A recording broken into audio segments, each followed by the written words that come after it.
Hello everyone and welcome to yet another session of Anarchy in Lunaris.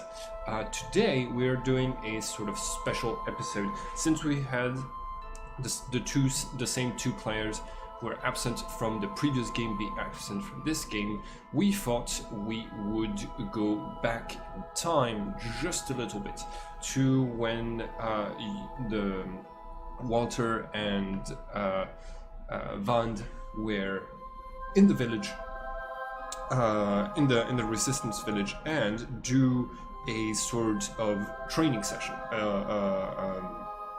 like a training day. We can do this thanks to Vand's ability to create illusions and basically to make sure like she separates your minds from your bodies.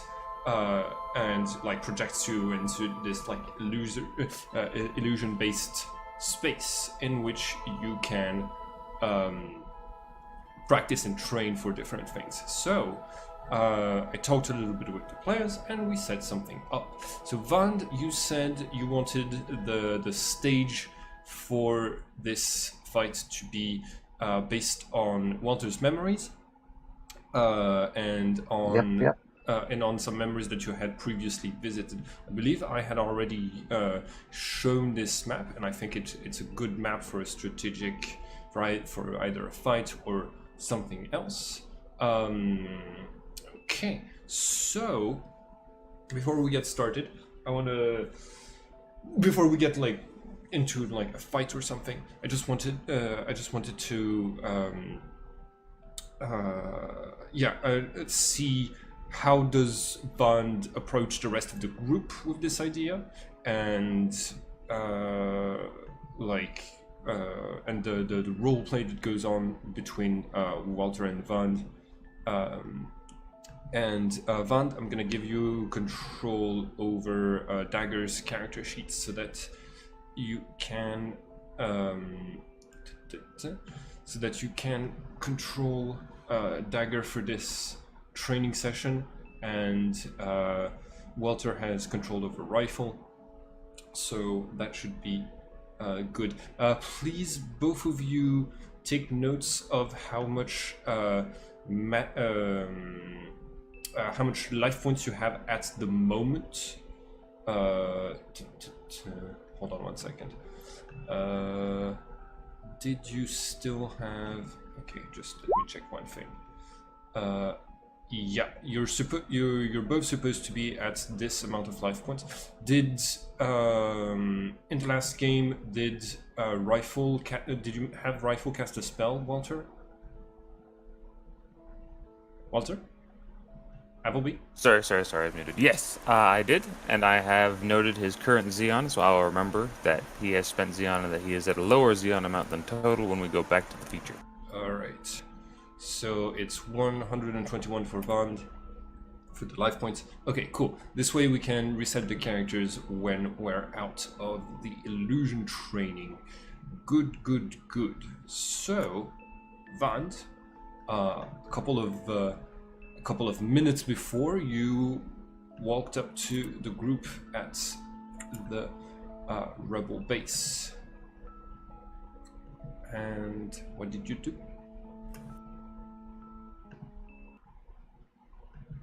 Probably tell Dag, or ask Dagger what his abilities were. Okay. I'm just curious. See if he demonstrates some of them. So I think I don't know if Dagger would necessarily like tell you everything about his abilities, and since the player might want to keep some stuff secret.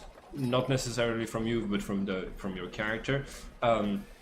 You might not have access to all of basically his character sheet. I think you are aware of the Blood of Ouroboros based on how quickly he moves. In general, that's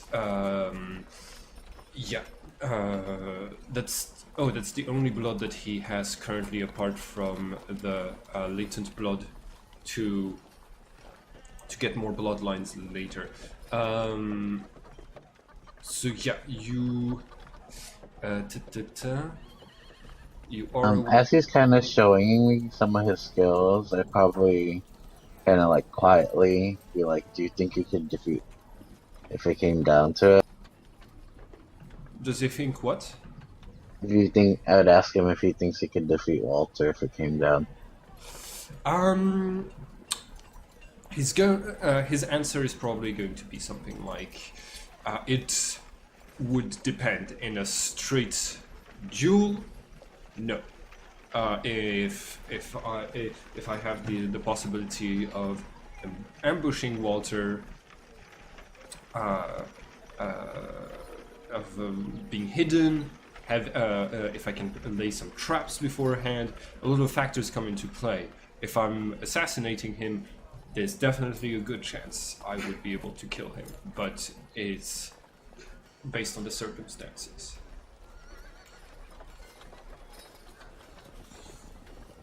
But in a fight, it would be hard. I think it'd be good if we all kind of knew each other's limits. That way it'd be easier to coordinate a fight next time. I think that's a fair point and a good idea. We need to be able to work as a team properly. And I've seen you do some pretty amazing things, but if you have more powers, it would be good for all of us to know about them. Yeah, I kind of let that with Edge. But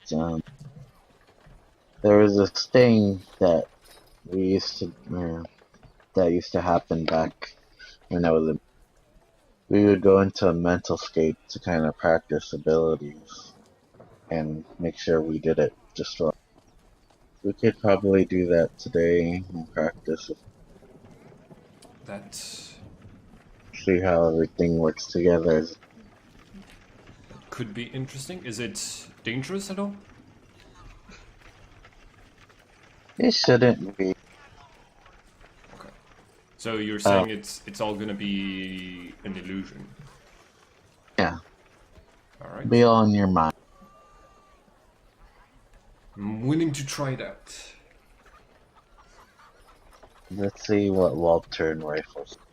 Alright. So Dagger is going to like prepare a little bit.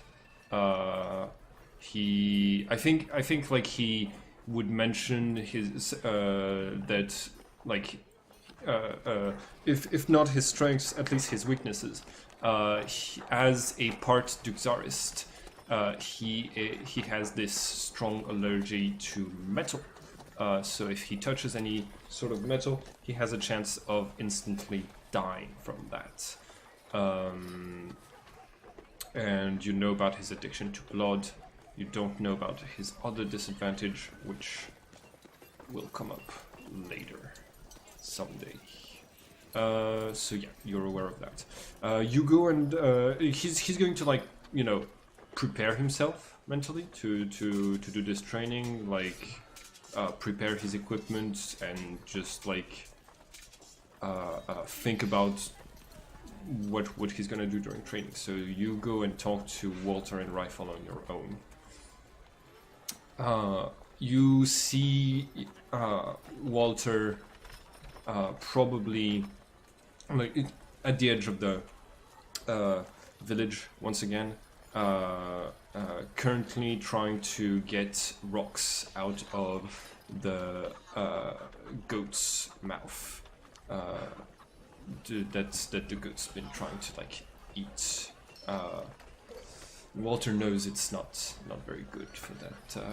I was gonna say, he asks immediately, are goats supposed to eat rocks?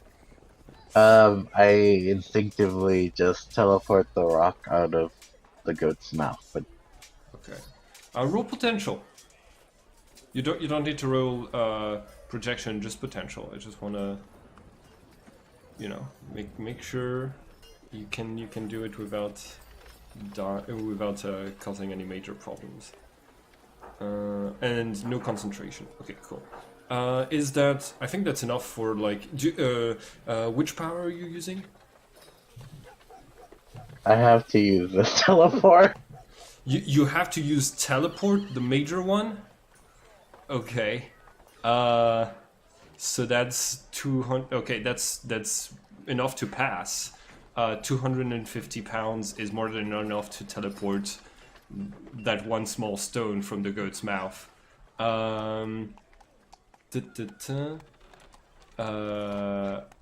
Okay. If the object is held by a living creature, or if a living creature is being transported, that creature can pass a physical resistance check. Okay. This goat is gonna have a physical resistance of... It's a level 0, so it has 25 as a base. And it's old, so it has a lower defense. So it has... It basically... I need to roll a 100 to resist that. Oh. No. That'd be mean, but I thought it'd be funny if she resisted and held on to her rock. Yeah. So you both... So you concentrate, you impose your will upon the universe, and the rock just simply vanishes into small cubes and disappears from the goat's mouth as it's about to, like, crack on it with its teeth. And it just has a confused look. You see it's like trying to sense where the rock went with its tongue, sticking out its tongue, looking around, and then just lowers her, and then she lowers her head and starts to, like, eat the carpet at Walter's feet. Walter, you can see supernatural. You can't see supernatural, but you would have seen the rock vanish, and Vand is walking up the path towards you. I was gonna say, if I did see it vanish, I'm like, oh no, she swallowed it. As I'm walking, I'm like, you should take better care of the goat. It doesn't, like, it shouldn't be eating. There's rocks everywhere. What am I gonna do when I'm gone? We're not taking it with us, but it's our friend.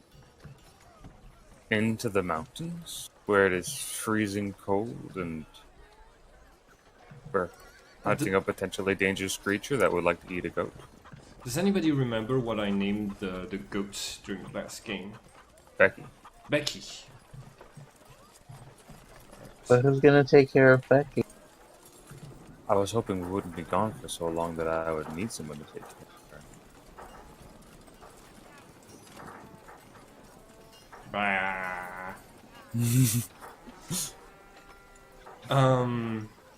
I guess I could.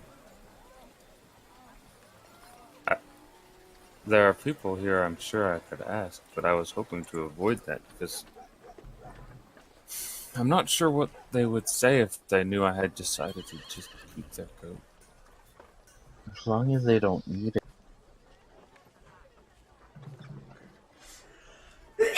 Anyways, the reason I came was me and Dagger were thinking of having a little training, so we're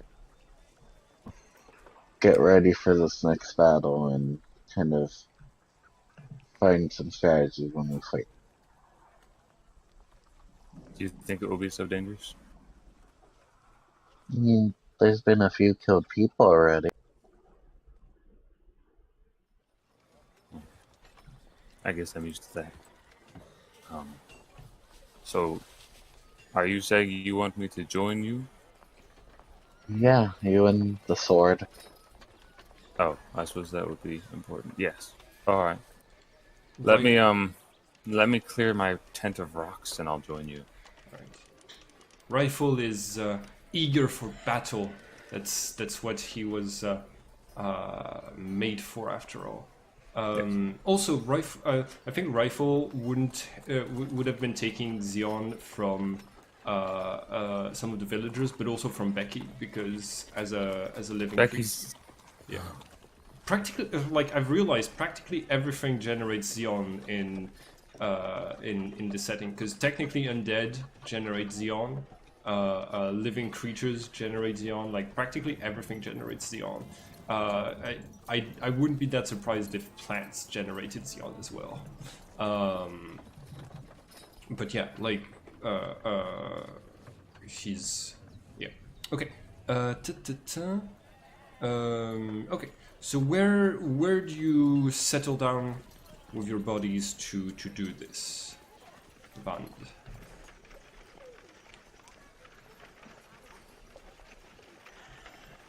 Did one of us have like a tent to ourselves? Yeah, you, Vand and Dagger, you were resting in the hut of one of the hunters who didn't make it back. Who the said hut hasn't been taken down yet, and you were you were like allowed to take any of the equipment from there for your own expedition. So that's a large space that is available to all of you. Technically, that's not where Walter is supposed to sleep, but for training purposes, I'm sure he'd be like, yeah. Give me a little bit more leeway. Yeah. So do you go there? Yeah, I tell Walter to follow me. Okay. I'll tell him what we're doing when we get there. Alright. So Rifle says there's probably not that much room to train inside of that tent. Inside of that hut, not a lot of room to swing me around. And yeah, you're all inside of the hut together. says I never discredit your ability. Do I hear Rifle say? Yeah. I tell Rifle she kind of like looks down a little bit and says, I never discredit your abilities. I don't think that was the point. You never what his abilities? Discredit his abilities. Oh, discredit. He says, what do you mean? I'm just saying, is this the best place to train?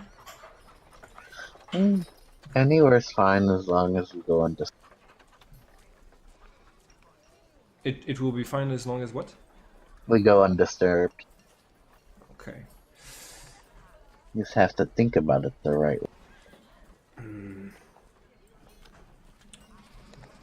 So Dagger says, right, I'm ready. Let's, how do we do this, Band? So, I'm gonna connect all our minds together and make an illusionary plane. We'll practice our... That sounds right to everybody. Dagger's Training. gonna agree. We're training in your imagination? Yeah, just so we can see what our ability.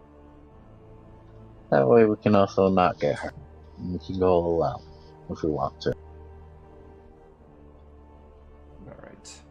Roll potential with the illusion thing, just to see how good of an illusion it is, and just to see. Ooh, that's a 3! Haha. Okay. Yeah.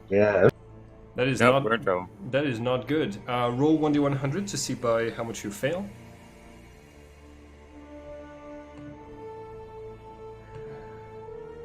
Okay, 15. That brings your score to 128. Is that a failure? 128 is still a pass. So you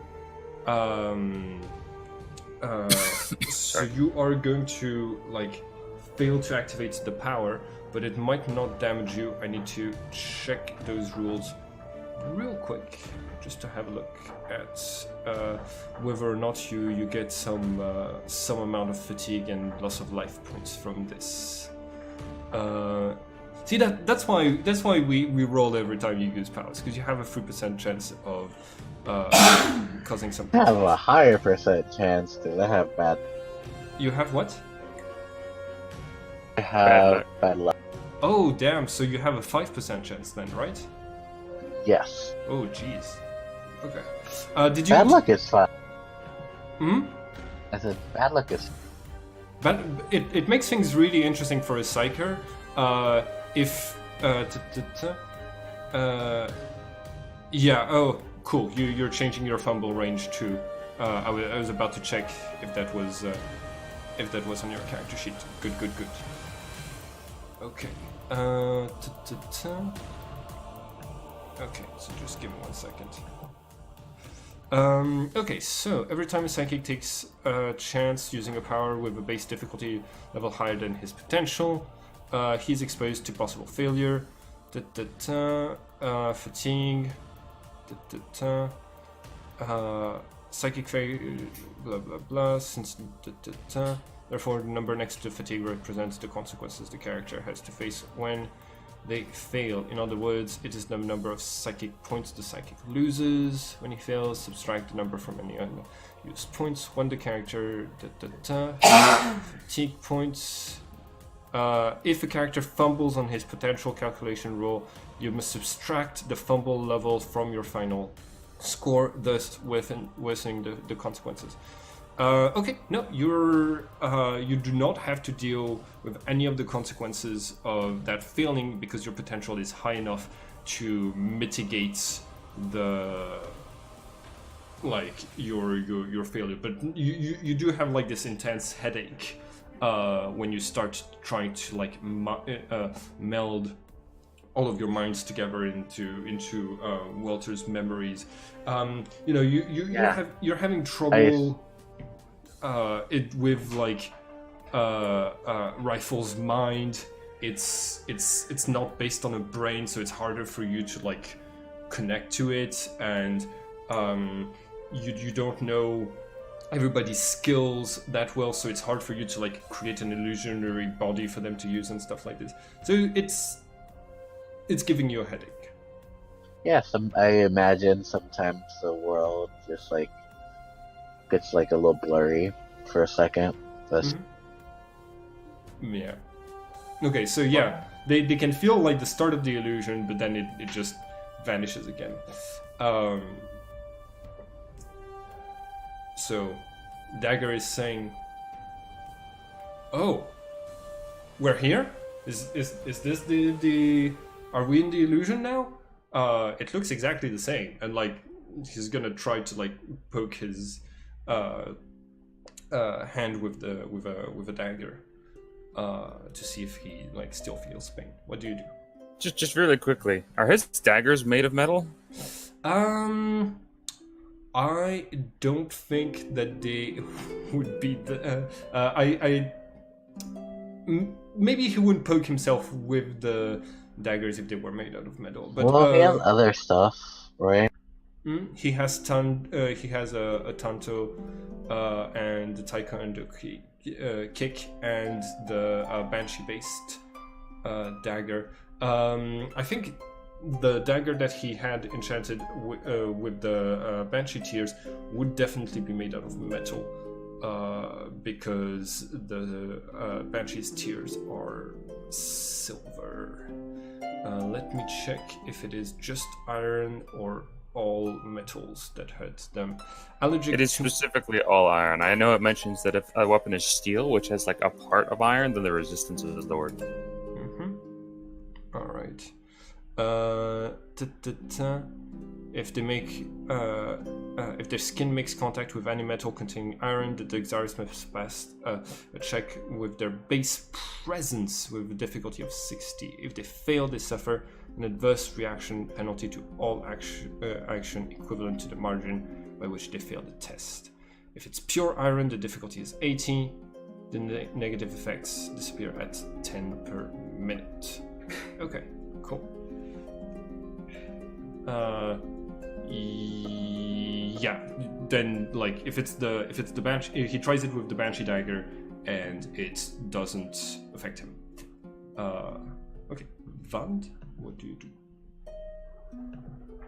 So, a little setup I've started. I could create some enemies for us to fight. How many should I make? Wait, the fact that you did a critical failure meant that the power doesn't activate at all. You need to re-roll potential to have it be activated, because it's, even though you still had a higher potential than the base difficulty, it's critical fails are always a failure of trying to do the action, even if you don't have to deal with the consequences of like nosebleeds and stuff. So roll potential again, please. Okay, this time it is sufficient. Psychic resistance is 120 for everyone. I just want to check if... and this is not an attack, right? You don't need to roll projection for it, but you probably need to be maintaining area in order to affect everyone. But inside of the illusion itself, you can make it look like you're using your powers without using your powers. So it doesn't. So you could basically act as if you had the normal amount of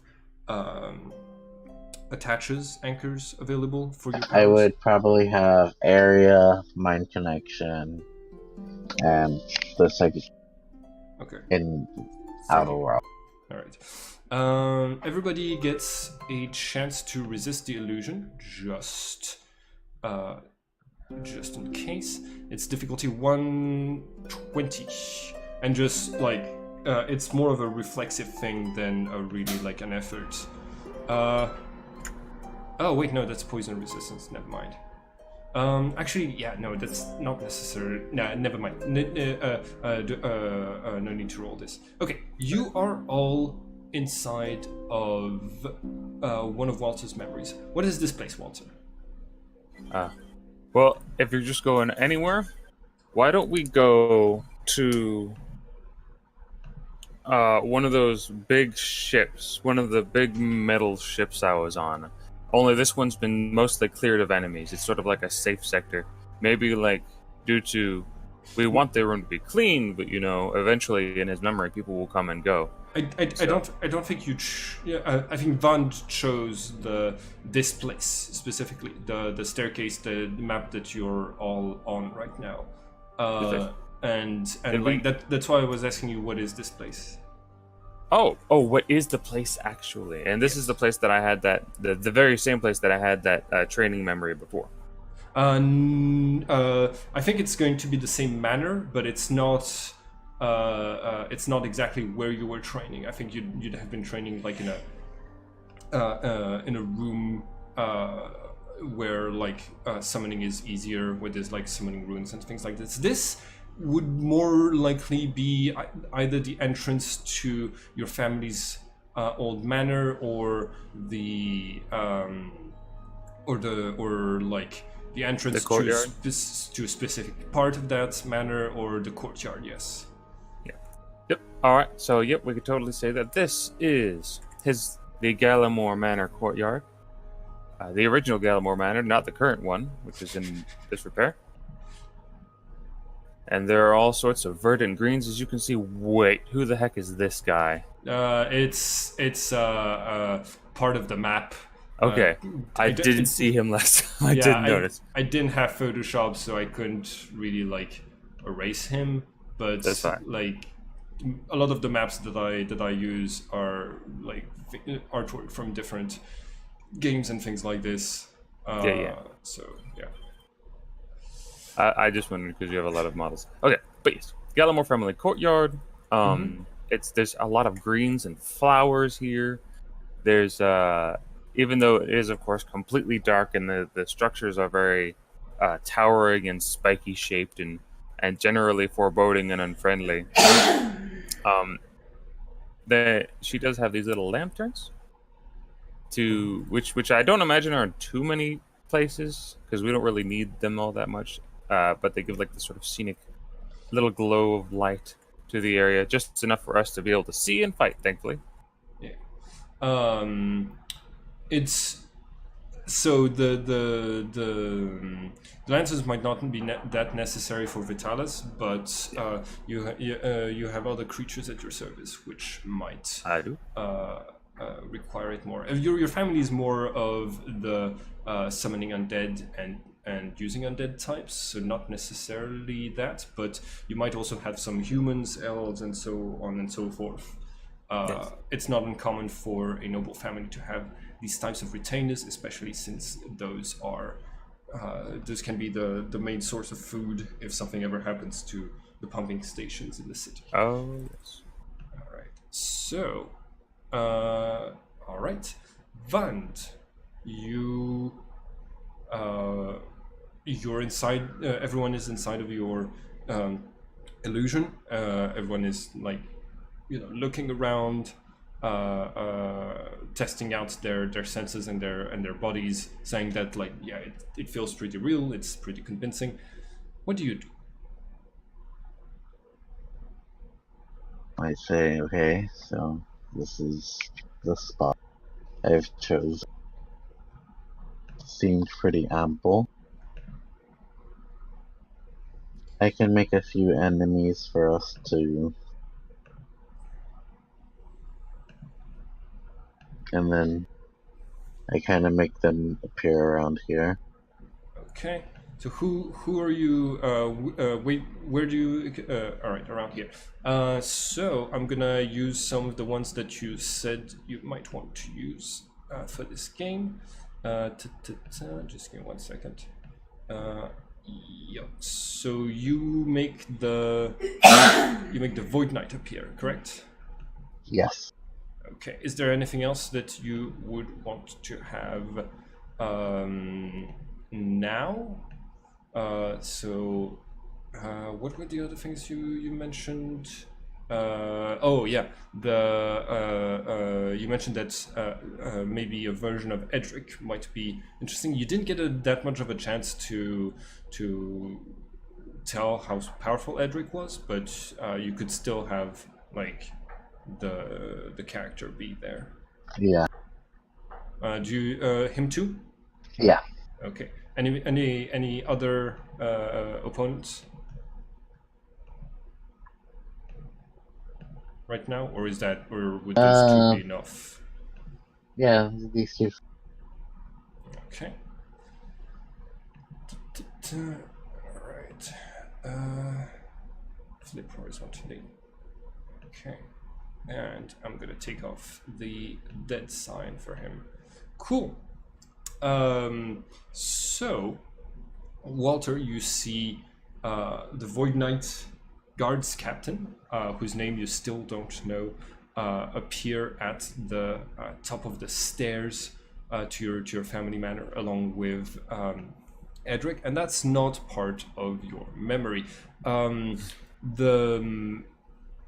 They both look slightly different from what they're both people that you've spent more time with than Vand has, so it feels more like it's Vand's impression of them than them. So like the Void Knight is going to be like a bit larger, and he's already going to have his armor on, despite the fact that he only starts to use his armor in fights.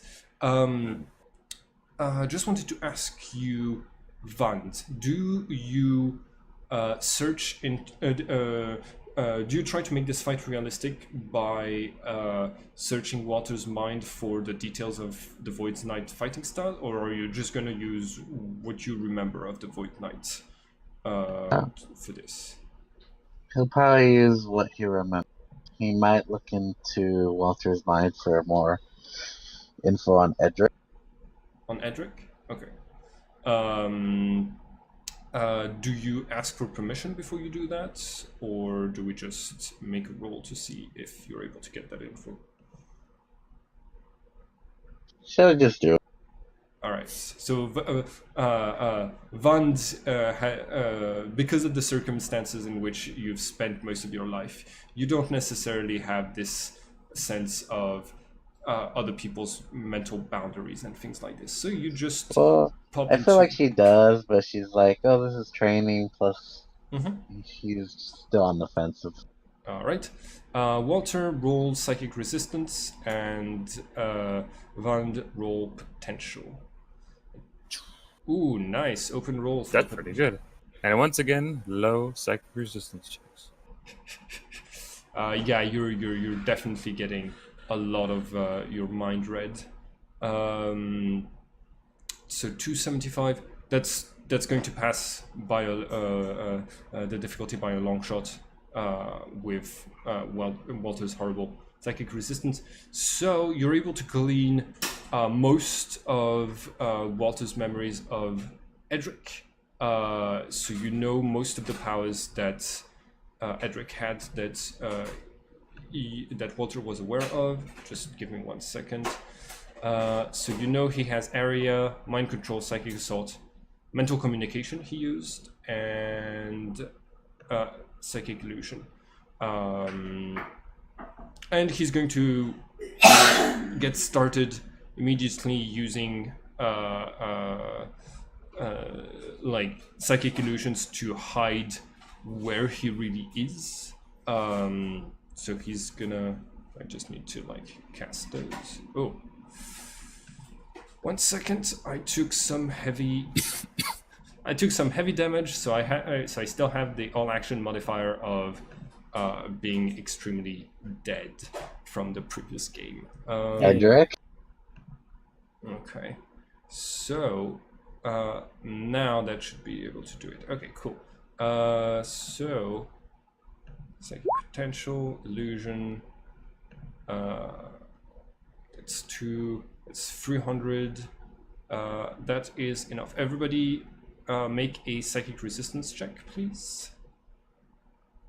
Against difficulty 180. Okay, so That was a good one, but not quite good enough. yeah. Unfortunately, Edric is very talented with this. So Edric immediately, like you saw where he appeared, and he is just going to disappear from that spot and reappear a couple of feet away. Because he's basically like casting an illusion to hide his true location. So that's yeah. And based on how well you rolled, I'm gonna say that Vand, you're also able to like garner a little bit more information about the Void Knights. Not necessarily because you mean to, just like your mind is curious and your power over Walter's and like Walter's mind does not resist at all. So just like you have a couple of stray thoughts about, you know, oh, what's the Void Knight's fighting style, and you get a little bit more information. So just so you know, Walter is aware of some more aspects of the Void Knight's fighting style. The Void Knight is uses Nemesis to cancel most types of powers used around him, which makes him very dangerous to psychers and things like this. And he uses Nemesis to reinforce his armor, lower any attack that's coming towards him. He has key cancellation, magic cancellation, matrices cancellation. He does not have binding cancellation for to fight against summoners. And he has a few. He also has Aura of Emptiness. I need to start using that more often. Didn't I? No. That's weird. I should have made a note of this. You also know that he can strengthen both his weapons and his armor by sacrificing some of his life energy, by using some of the blood inside of him to strengthen either the weapons he has or the armor, and to grow wings. But that makes him weaker and more vulnerable. Last of all, Walter has been given the advice of trying to make sure not to be around the Void Knight when the Void Knight dies, because they're known for because there are a couple of places in Crankfort where all of the color was drained out of an area, and that has this strong necrotic feel to it, and people have told Walter that this is one of that when a Void Knight dies, it has some very negative consequences on anyone and everything that is around them.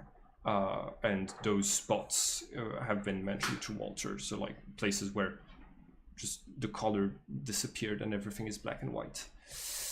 So yeah, you don't know you don't know enough details about this to replicate this in the illusion, and you also don't know his area attack power, so he won't be able to use that.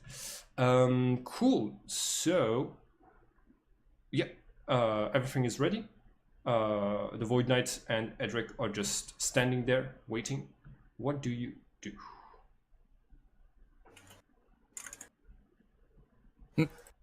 Me? Both of you. Well, I'll immediately notice the armor bit. Mm-hmm.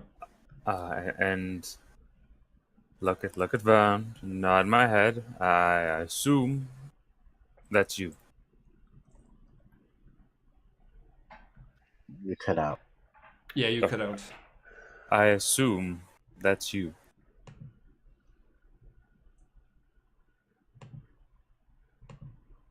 I think he said, I assume that's you, in the sense of like it's you who manifested those creatures.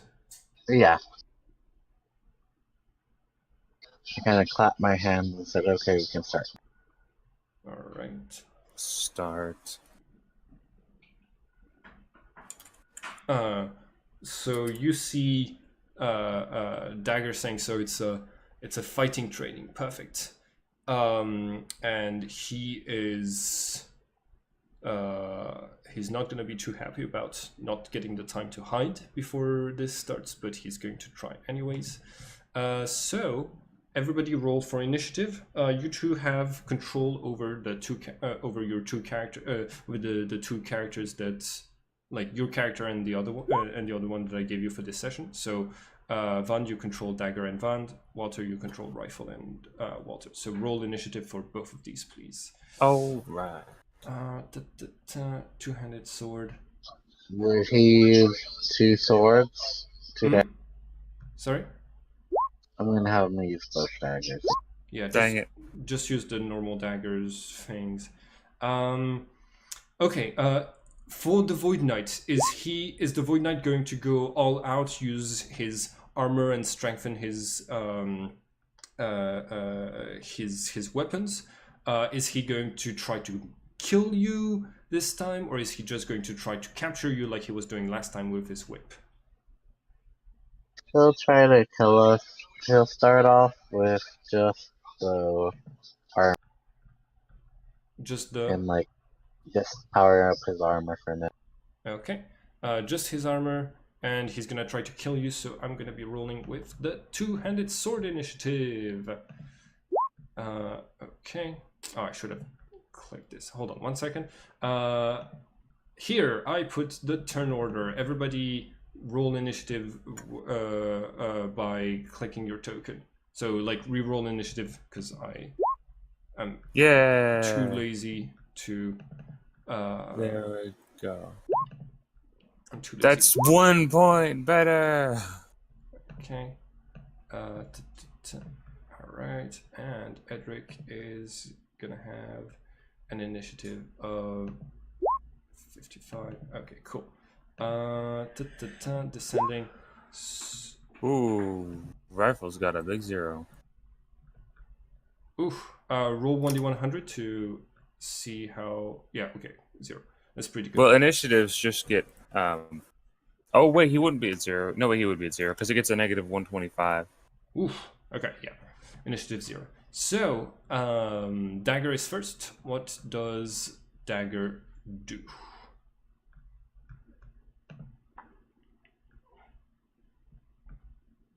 Vand? I'm sorry, what did you say? Dagger is first.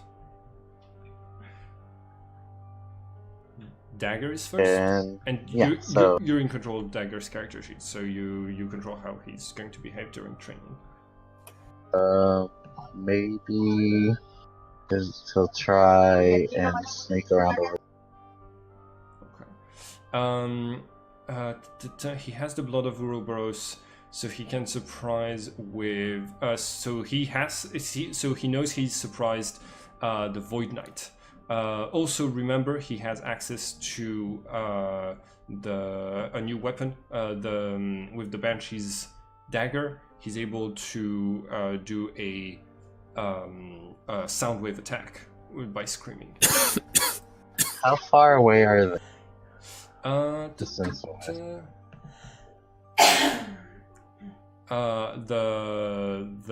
The map says from dagger. The map says 31 feet away from where Edric looks like he is, and about 48 feet away from where the Void Knight is supposed to be. Does that look about right for feet to y'all? Because I'm not very. How good. many feet is he away? Like about 50 feet away. That is conceivable, yeah. Okay, cool. So we're just gonna use the scale that the map is giving us right now.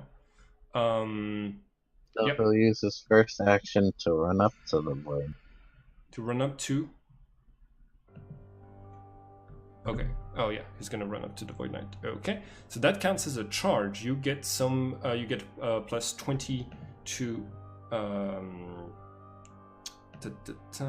You're going to get some a plus 20 to your attack, I believe. Charging plus 10 to attack, minus 20 to dodge. So just bear that in mind when you're gonna get attacked. Okay, and then what else? Gonna attack with the new one. Yes. Do you want just a regular attack, or because the sound wave attack, he can only use it once because he becomes mute for a day after that. Yeah, just a regular attack. Okay, cool. Go ahead and make the rolls. How many attacks do you want to do this turn? 2. And then Okay. And then if he had Sorry? Yes, he is. He has ambidextrous. Yeah. So he'll do 2 attacks plus his 2 special attacks. Special attacks? He has the Taekwondo kick that's an extra attack, but... Yeah, and then his off...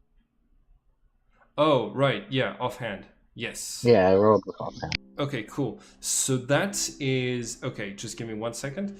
That is a minus 25 for all of them. Plus a... so that's... Yeah, that's a minus 25 for all of them.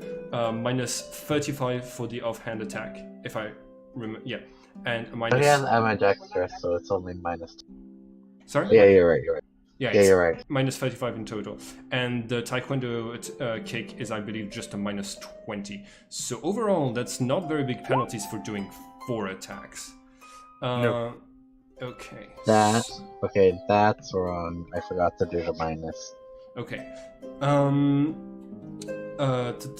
Avelby, can you remind me of something? Yeah. What is the penalty to taking the blow? No, what's the penalty to taking the blow in order to be able to attack still when his turn comes?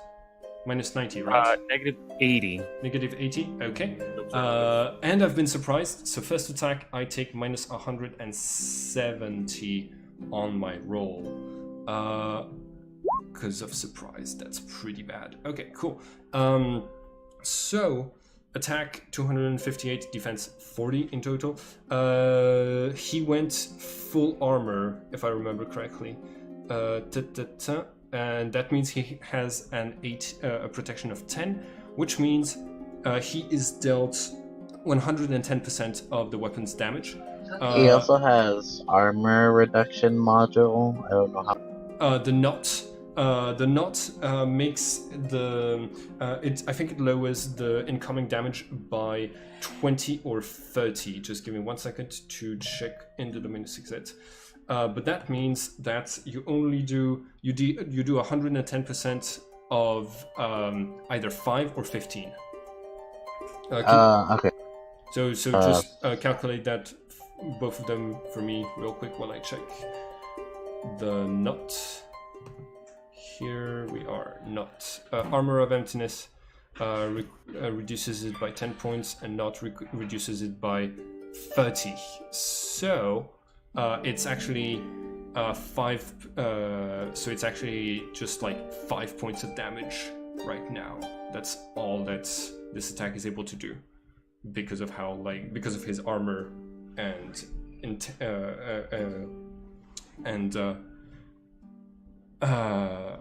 ability to like block incoming attacks. Let me just see. I don't need to activate Armor of Emptiness. It's always on. That is great. Yes. Cool. Oh, 6. It's 1.1. So that's why he only took But so he also has the armor reduction module. Oh, so okay. Take off 1. All right, so 6 points of damage instead. Oh, I activated the armor. Just give me 1 sec to check one thing real quick. Every 10 life points gives him an AT of 2. That means he used 50 life points already to get his armor on. Cool. Next attacks, go ahead. I'm taking a minus 80, plus it's the second attack I'm taking, so it's a minus 105. Okay, go ahead and make your secondary attack. That is insufficient to pass his armor, even with armor reduction. Next attack, I'm at minus 80. Okay, wait, minus 105, minus 120, because third attack, and I'm trying to. Oof, that is not good.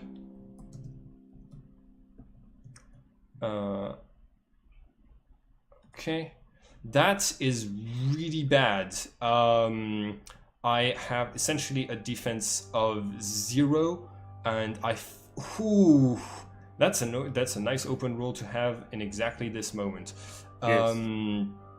So currently, hold on 1 second. Keep going with that open roll, and add yourself a bonus of 56. Add yourself a bonus of 35, because that's how below 0 I am. Like he basically impales himself on. Okay, so you do 330% of your weapon's damage times, which is just 5. So 3.3 times 5 is wow. Only 16 damage. That brings me to 113. So yeah, like one of the best attacks you could hope for. He really fumbled his defense. Like he tried to block with his sword, but instead ended up redirecting the arrow straight towards his chest. But thanks to like his magical powers, his key powers that are like just protecting his body, that barely scratches him. So you really think that fighting a Void Knight with daggers is not the best option, and that dagger might be best suited to try to fight Edric. But you still have one more attack, I think. I do, but I think the Taekwondo kick will do no.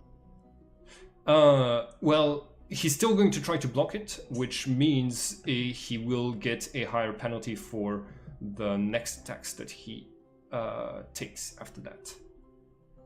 So just doing the attack will still make it easier for the next person attacking him. How much is the Taekwondo kick minus? I think it's minus 20 to your regular attack roll. Okay, I'm currently at minus 75, minus 80. That's minus 165. No, minus 155, I think. If it's not that, it's okay. And thanks to his armor, he's able to block. He's able to block everything, but he's gonna have a huge penalty to defend against whoever attacks him next. Okay, next in the initiative is Vand. What is Vand doing?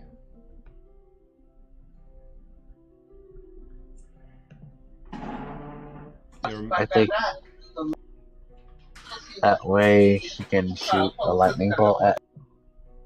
Okay, you're gonna throw a lightning bolt at whom? The Void Knight? Yeah, the one. Okay. Go ahead and roll to make that attack. Also, I just wanted to say one other thing. Did both of you roll psychic resistance for your other character sheets, dagger and rifle? Yeah, both of you should roll psychic resistance to see if dagger and rifle are also unaware of Edric's location, please. And I roll at minus. Dagger is, rifle is not. Yeah. I'm basically at defense 0 because of all of these accumulated attacks. Okay. So psychic resistance. Yeah. Nobody resisted this time. Cool. Okay. He has an armor of 10 against electricity, just like with everything else. So you do 50% of your weapons damage with that, and with your that's 7. Yeah. It's thanks to courage that you boosted it to 140. Okay, so you do 70 points of damage. Does that count the armor? With the armor reduction, it's lowered down to 110, which means you do 55 points of damage. Okay, that's better. Alright. 55, that's gonna be 8. That's gonna be a 108. That's gonna be 58. Oof. Yeah. He is the electricity strikes the Void Knight. Dagger moves back just in time to avoid the flow of lightning that you're projecting. The Void Knight's armor starts to chip away. His undead flesh is burnt by your Sith powers, and he looks dizzy. That was not a critical. That was pretty close to being a critical, but it's not sufficient to hurt him that much. But you know that like 2 more blows like this, and you will have killed him. Is that it for your turn? Yeah. Okay. It's Edric's turn. Edric has an area of effect active right now, and he is going to try to mind control everyone except Walter, because he just thinks that Walter is probably still an ally. So mind control, let's do this. Wait, did I write anything down? Yes, I did. Okay, cool. Right. And potential 267. That's pretty good. That means psychic resistance to avoid the mind control is 140. Ooh, you pass. Walter. No, wait, not Walter. I'm Walter. Roll for dagger as well. He does not pass. Okay, so dagger is now under the control of Edric. Edric seems to think that Edric is going to act like Walter and Rifle are still his allies. I think I'm giving you the same advantage that you had in the previous fight against him, but Vand might choose that's not the best course and try to mind control Walter as well. What do you say, Vand? I think I would have had him just try to control Walter. You'd have him try to control everybody? Yeah. Okay. In this case, Walter, Avui, can you roll psychic resistance for Walter and Rifle, please?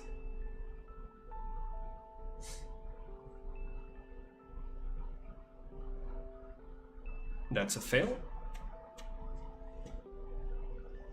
I should probably have done a psychic assault first, which would have made more sense, but he's doing pretty well with the I rolled pretty high with the mind control. So Walter and Rifle also now fall under the mind control of Edric. It is now the Void Knight's turn.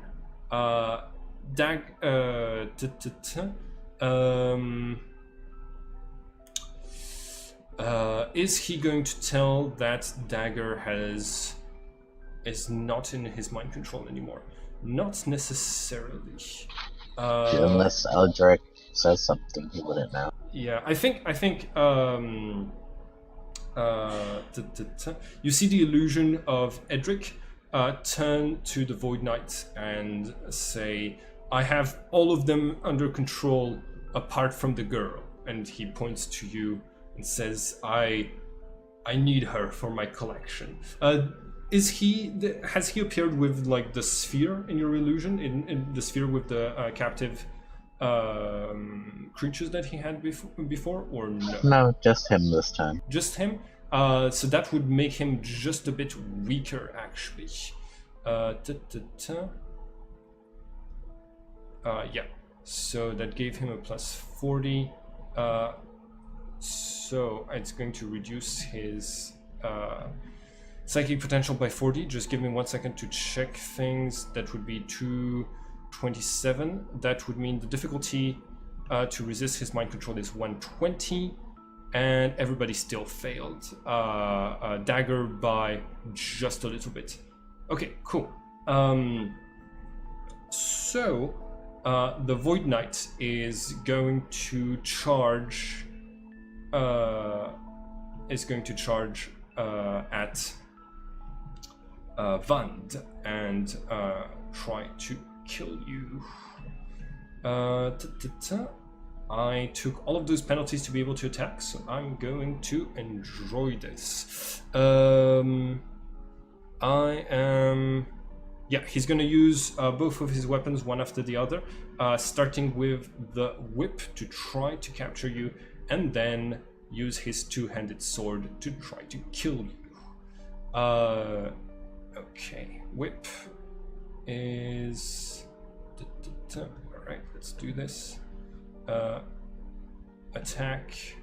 Can you roll a defense, please? Ooh, nice.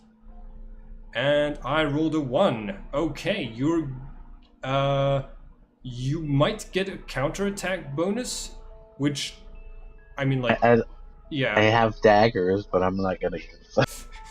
Yeah, you've already used all of your psychic potential for this turn, but you might still be able to land in a blow, who knows.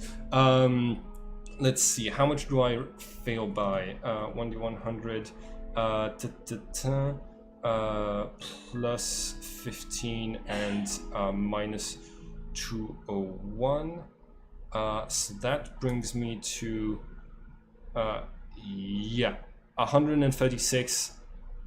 You would get a counterattack bonus of plus 45 if you want to make an attack roll with plus 45. But if you do attack him, I have my second attack, and I'll be able to counterattack you pretty hard. So I wouldn't actually recommend it.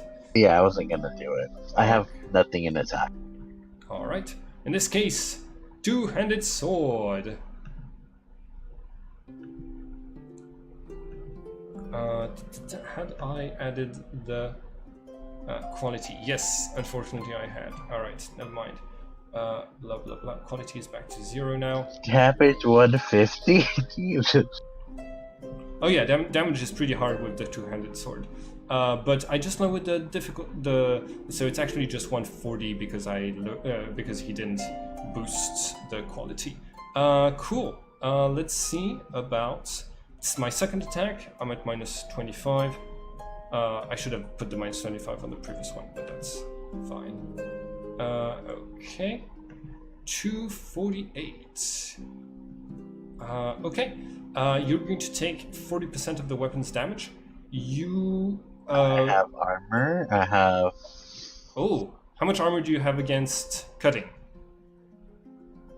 6. 6? Alright. So, you are. The Void Knight charges at you, tries to like get you with his whip, ends up, striking himself with the whip. He's gonna, because he rolled a 1, I'm just gonna give him like a few points of damage for that. And doesn't seem to feel the pain, doesn't seem to care that much. Attacks you with the two-handed sword that he's wielding with just one hand. You teleport away just in time. You can feel that your armor blocked, like you were going to be cut in half. The armor slowed the blow just enough for you to teleport out of the way. So you're gonna be like right here instead. Okay, Walter, it's your turn. You're mind control. Yes, you're being mind controlled by Edric, and Edric has stated that Vand is the only one not in your mind control. I think he's going to make it clear to kill Vand. Does this go against your nature? No. No? Okay. You would still kill me? I don't think Vaughn would actively try to. Yes. Well, but that's like something really seriously against his nature. Okay, And right now, you're being like in the middle as Walter is, there's very little that's seriously against his nature. Yeah, because he only recently joined the resistance, so it's all a bit like it's all in flux for him. So it's not necessarily against his nature to turn around and kill you, but because you're the one who's doing the mental illusion, you become aware of that, Vaughn. You become aware that your friends are that not all of your friends would hesitate that much to kill you, and the tide of the battle is turning against you very quickly right now. Everybody is you're the only one left on your team because of Edric's mind control. So you're starting to feel overwhelmed. You're starting to feel panicked. It's starting to remind you of how you were powerless inside of the what's it called? Oh yeah, how you were powerless in the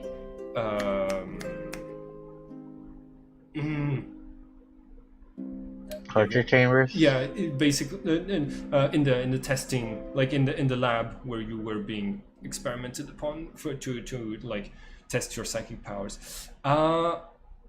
Walter, you're gonna act first, and then Rifle is gonna act, and then no, actually, never mind. Just one thing before you act. So you both see what's his name? What's his face? The Void Knight looks really frustrated that you dodged this attack, and he groans and he says, I'll stop you from using your little tricks. Crushes his hand. You feel this intense cold coming out of him, and he is going to start canceling. He's going to start canceling psychic powers, which will inevitably affect the mind control that you're on. Give me just 1 second. That's really annoying that I didn't write things down for that. I will have to take care of it for the next session. Give me 1 second. Accumulations in total, it's 6 times 3, that's 18. 18 to, I think, yes, 18 to psychic cancellation gives you minus 80 to your potential. Okay, just real quick, that means that Edric's mind control powers are lowered. It also, Vand, every power that you're maintaining at the current level gets a minus 80. That's before the courage modifier applies. Okay? Okay. So it might immediately deactivate some of your powers or make them dormant until you're out of this area. As for Edric, it lowers his... I had made a roll earlier of psychic potential mind control 267, lowered by 80. That brings me to 187. Wait, no, there was already another penalty. Yeah, it's a total of minus. Okay, so dagger. I think it might cancel out the thing, the psychic power. Okay, hold on. Let me just read it real quick. Passive actions, two key points per turn. They recover. Okay. The character can trigger a spiritual call that diminishes the potential of any psychic powers within its range of operations, be they innate or those that are used in that same turn, just as indicated in Table 13. In the case of maintained or innate powers, they recover their original strength at a rate of 10 points per turn, starting the moment when the cancellation stops. When, on the contrary, the ability is used at the precise moment of a psychic power is activated, if the cancellation lowers a potential below its base value, the power is completely negated. Okay, so basically I was maintaining a power at 220. It gets lowered by 80, bringing it to 147. So it's not negated. It just lowers the psychic resistance difficulty to 100. That's what I thought. Okay, so that means Dagger immediately escapes, and Walter and Rifle, you both get a chance to roll psychic resistance again. And if you roll a higher than 100, you break free. But if you don't, you're gonna get a chance to attack. Okay, cool. We're still controlled. You're still mind controlled despite everything. So you might kill me this turn. Yeah, because I actually have a real sword. I'm not an illusion. Yeah, you can't, and that just destroyed your power to teleport away, to dodge. So Walter, roll. What does Walter do with Edric's mind control? Well, if I'm being told to attack, he'll make a big swing. Okay. One-handed with his sword, though, because he is using a shield and he is pushing it, so the damage is slightly lower. Okay. Okay. Yeah. So you're pushing the initiative. Oh yeah, you were pushing the initiative. Okay. Just one attack. Just one. Okay. Vand, if you don't have your teleportation power available, you can still dodge. I don't think you could block with the... I have a dagger. Yeah. They can block with the dagger. So you could technically dodge or block. Just for the fun of it, if you try to block, I will use the breakage rules for once. That's an open rule to attack you. Ooh, that is not good. I forgot to put... Oh, it doesn't matter. I was like, I forgot to use my fatigue points. It's not... Yeah. I mean, like, we can say you used them and it brought you to 120. Let's see. I think that means 200% of your weapons damage minus armor 6. That's 140% of Walter's damage. 140%. I think right now rifle is at exactly 100, so 140. Okay. So Vand, you take 140 points of damage. I would have 2 armor against. What? I think I would have 2 armor against it. Against cutting? Okay. Yes. You have your psychokinetic armor that I already took into account, and you're also and that's all that you have. And I've already taken it into account. Okay. Have you taken in rifles 1 point of armor piercing?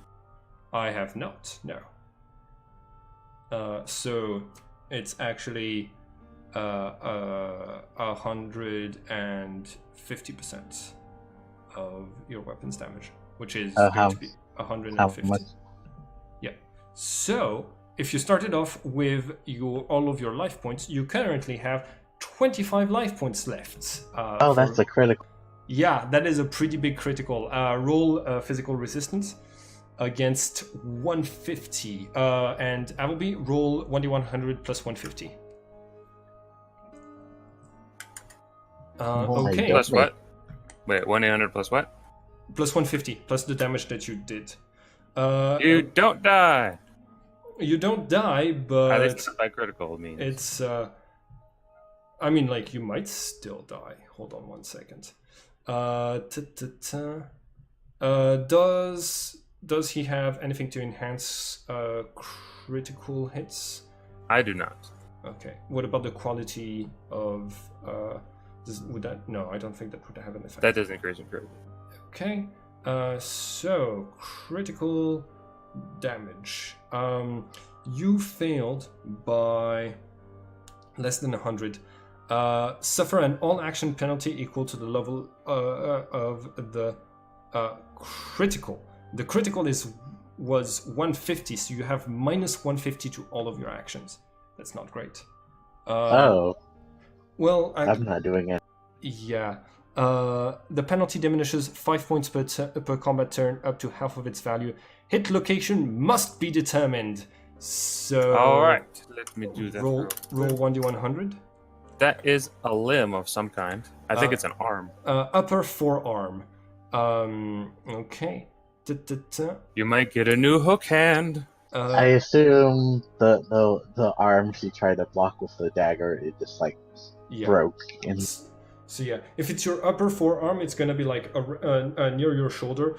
It's according to the rules, your limb is not destroyed. You were, I think, like 9 points of damage, 9 points of critical away from losing your arm. So basically, like, Walter just slams rifle into your arm. Like you're not able to block with your dagger very well. The pain is like the pain is very the pain just like shoots through your brain.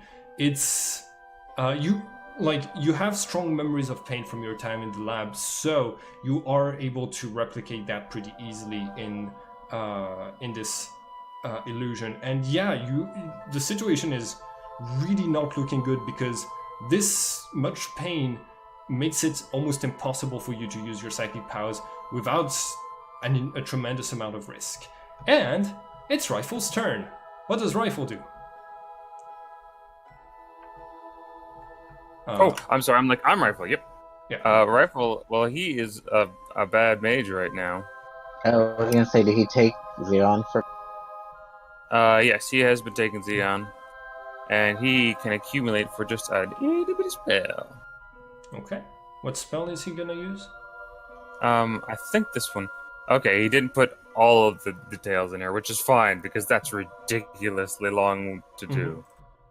Let me get a quick look. I know the spell. I just gotta find the Are you draining characteristics to make it even harder for Van to use her powers? That would be smart for him, but I was gonna shoot a little laser beam. No, like between between the Void Knight's powers. Oh, you're right. And the penalty right now, Vand is at minus 230 to roll potential. Yeah. That means Vand could die from trying to use any psychic powers right now. I assume when she gets killed in this, she goes unconscious in the illusion. Oh yeah. When you it's all an illusion, so all of the damage that you're taking has no consequences. It's just that like right now, it's like you realize that both of these enemies that you faced had trump cards that had fighting abilities that they didn't get to use to their full potential. That makes them very dangerous, and you are losing this fight. I'm so glad I one-shot Edric last. Yeah. What does Rifle do? Rifle. Sorry. Does he have magic cancellation on 2? No, he has not activated that one yet.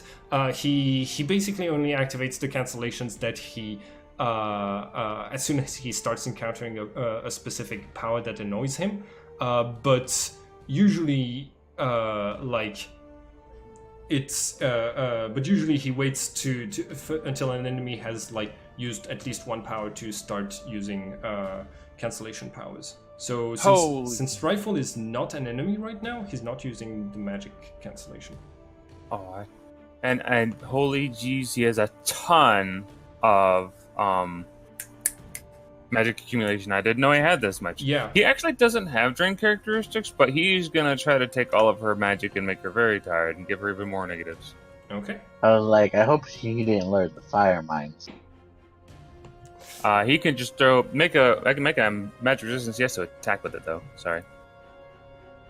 Yeah. So, Vand, I don't think you can see magic, and you don't have anything to protect yourself. So you can always roll a defense at minus 90 because you can't see the attack. So since you're untrained in defense, you're very unlikely to dodge that, but you still might if you open roll a bunch of times.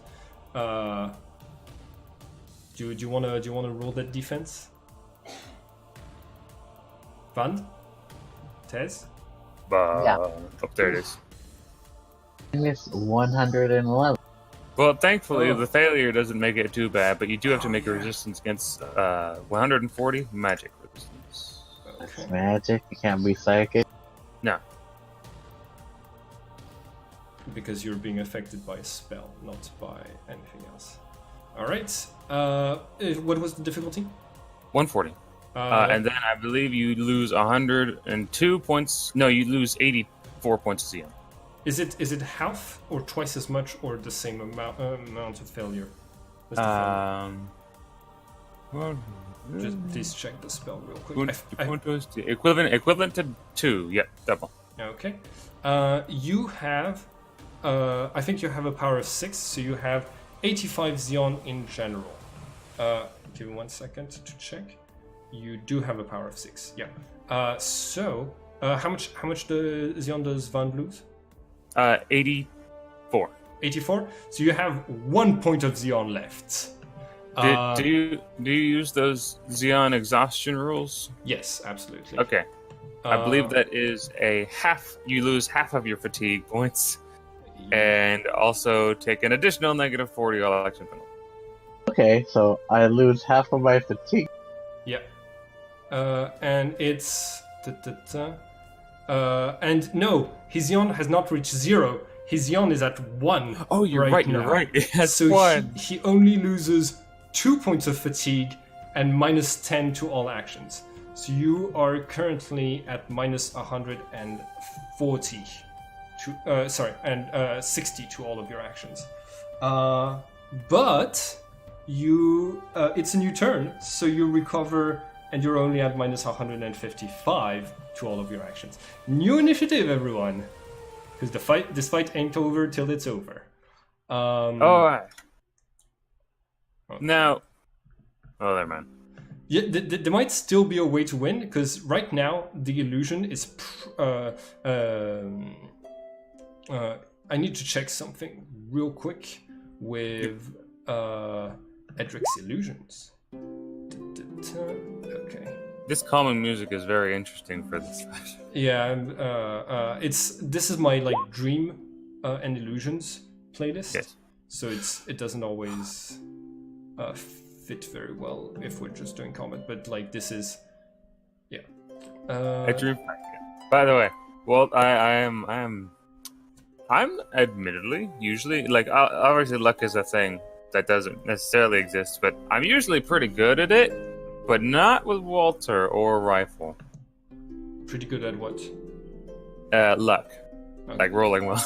140. 140, 190, 110. 110. I need to check that. Okay. So Psychic Illusion 110.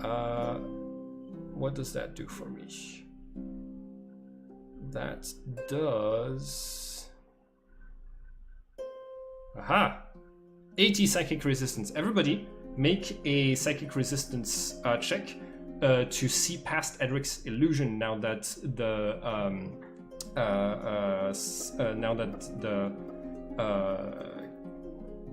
Rifle's free by 1.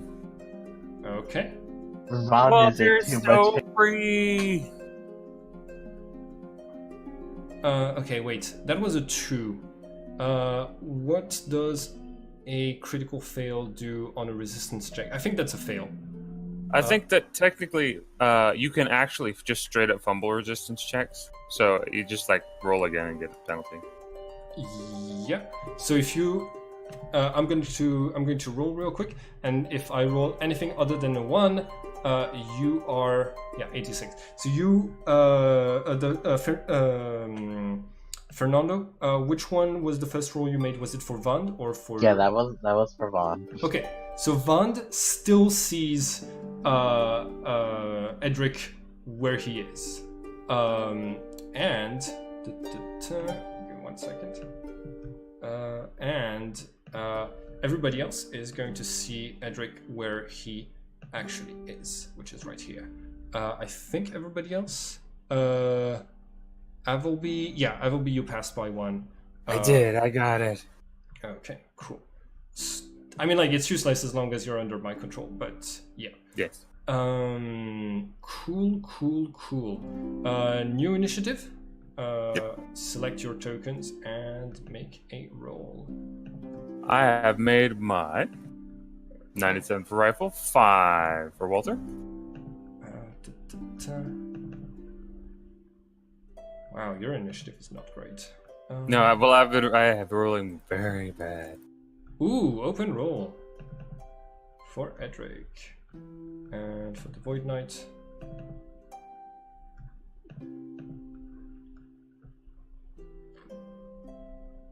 Two-handed sword again, since I'm trying to kill you. Ah, no, I rolled a 39 the first time. I'm gonna keep the 39 instead. Okay. And slash R 1d100 plus 148.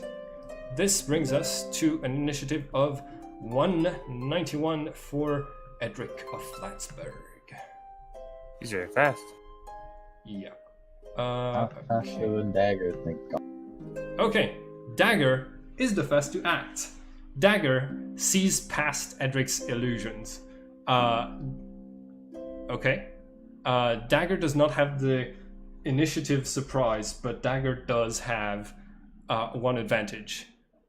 Edric has no defense. Like, Edric's defense is absolute rubbish.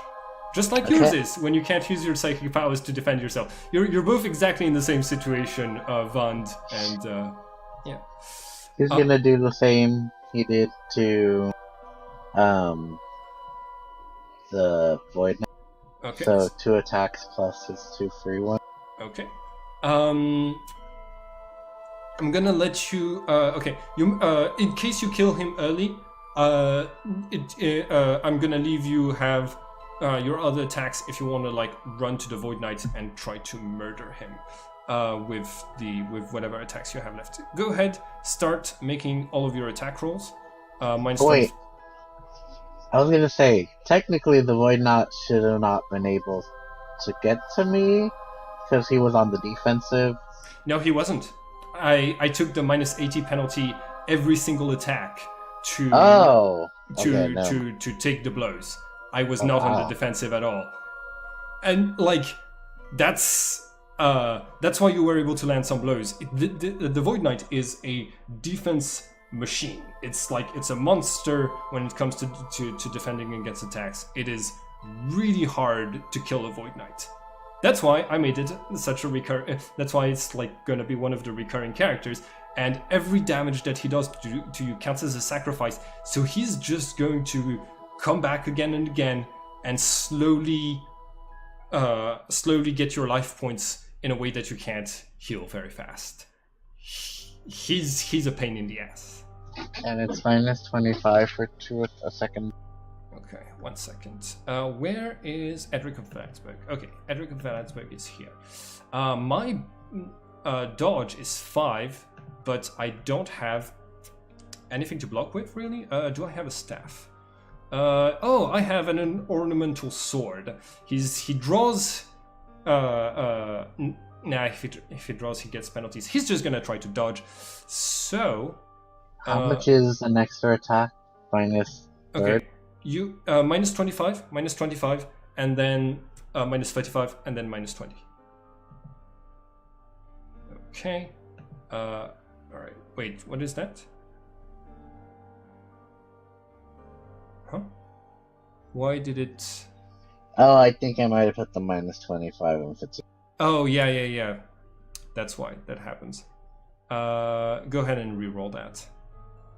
Okay. Second dodge is going to be at a minus 25 because that's the second attack. Okay. Third dodge is going to be at minus 50. And last dodge is going to be at minus 75. So, okay. So first attack, you do 170% of your weapons damage. What's 170% of the dagger's damage? What's the dagger's damage? 35. 35? Okay, I'll do the calculations. You keep rolling the attacks. So 35 times 100 and what did I say? 170 is what I said, I think. Doesn't matter. That much. Okay, that's 59 damage. Okay. That brings me to 09. After that, you did 51, 160%, I think. Let's see, 18, 51, blah, blah, blah. Yeah, that's 160%. So that's going to be, again, something like 59. That time it's a critical. Go ahead and roll 1d100 plus 59 for me, please.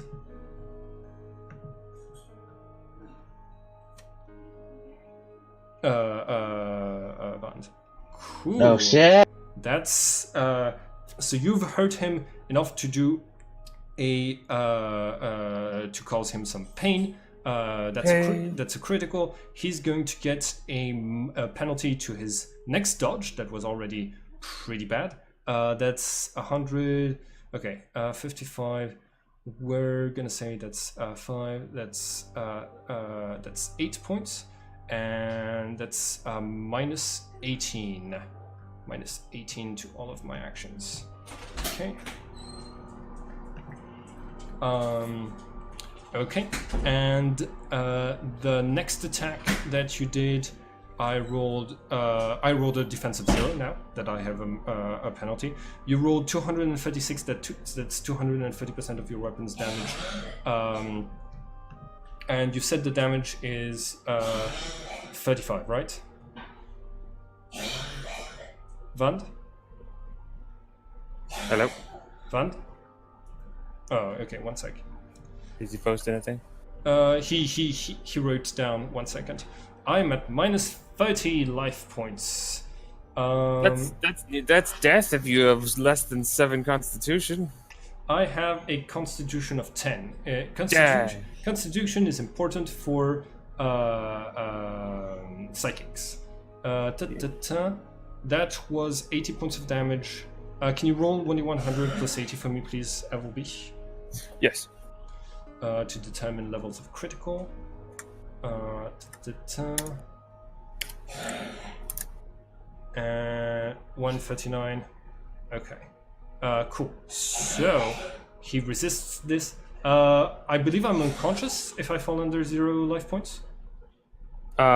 Generally, if your physical resistance is 8, like if you manage to roll a physical resistance equal to 80 plus the damage you've suffered, you can remain conscious. Okay. Plus the damage that you've suffered from that attack, or plus the damage that you are in the negative. So 150. So I need 80 plus. I need. Okay, wait. You said. Okay, so I need to roll 110 to stay conscious. 130. I stay conscious. Oh no. Okay, and the last attack that he did was 336, which, yeah, just kills Edric of Latsburg and releases everyone from their mind control. Yeah, we're free. It's such a good thing that Edric is that like. If it hadn't been for the Void Knight trying to cancel Van's ability to dodge, then you would have lost this fight for sure. But the Void Knight is like temperamental and things like this. Yeah. Okay, Vand is next on the initiative. How did Vand roll 100 initiative with such huge penalties? That is a good question. Plus 78. Hold on.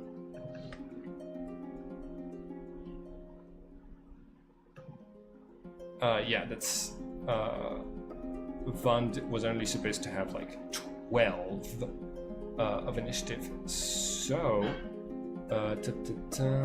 real quick, I think that's yeah. So 22 plus 12 is 34. So Vand actually has an initiative of 34 because of the all actions penalty, which means it's rifle beforehand. Okay. Yeah. Rifle. Yep. Rifle is not under mind control anymore because. All right. So what does rifle do? Rifle is going to.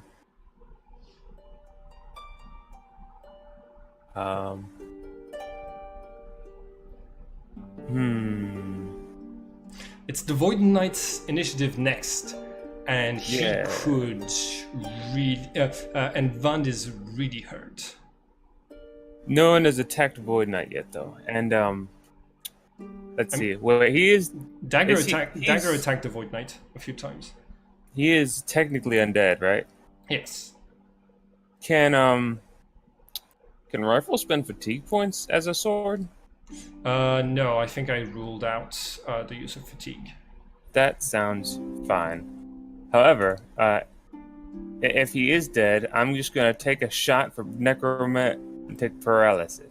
Actually, hold on. No, no, he can't spend fatigue. I think that I ruled that so that I could absorb his fatigue later on in the game. Gotcha. So what did you? But he only has fatigue of 6, so you can only spend 1 point before you start getting penalties.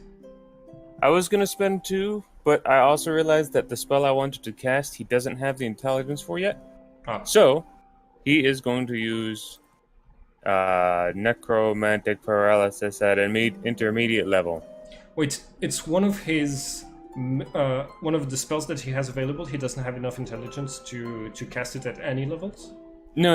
I was going to cast necromantic paralysis at advanced if I could do that, but he cannot do that. All right. The Void Knight I don't think can. It's technically an attack, so I'd be able to protect against it, right? Yes, it is a spiritual, so it is invisible and an area of effect.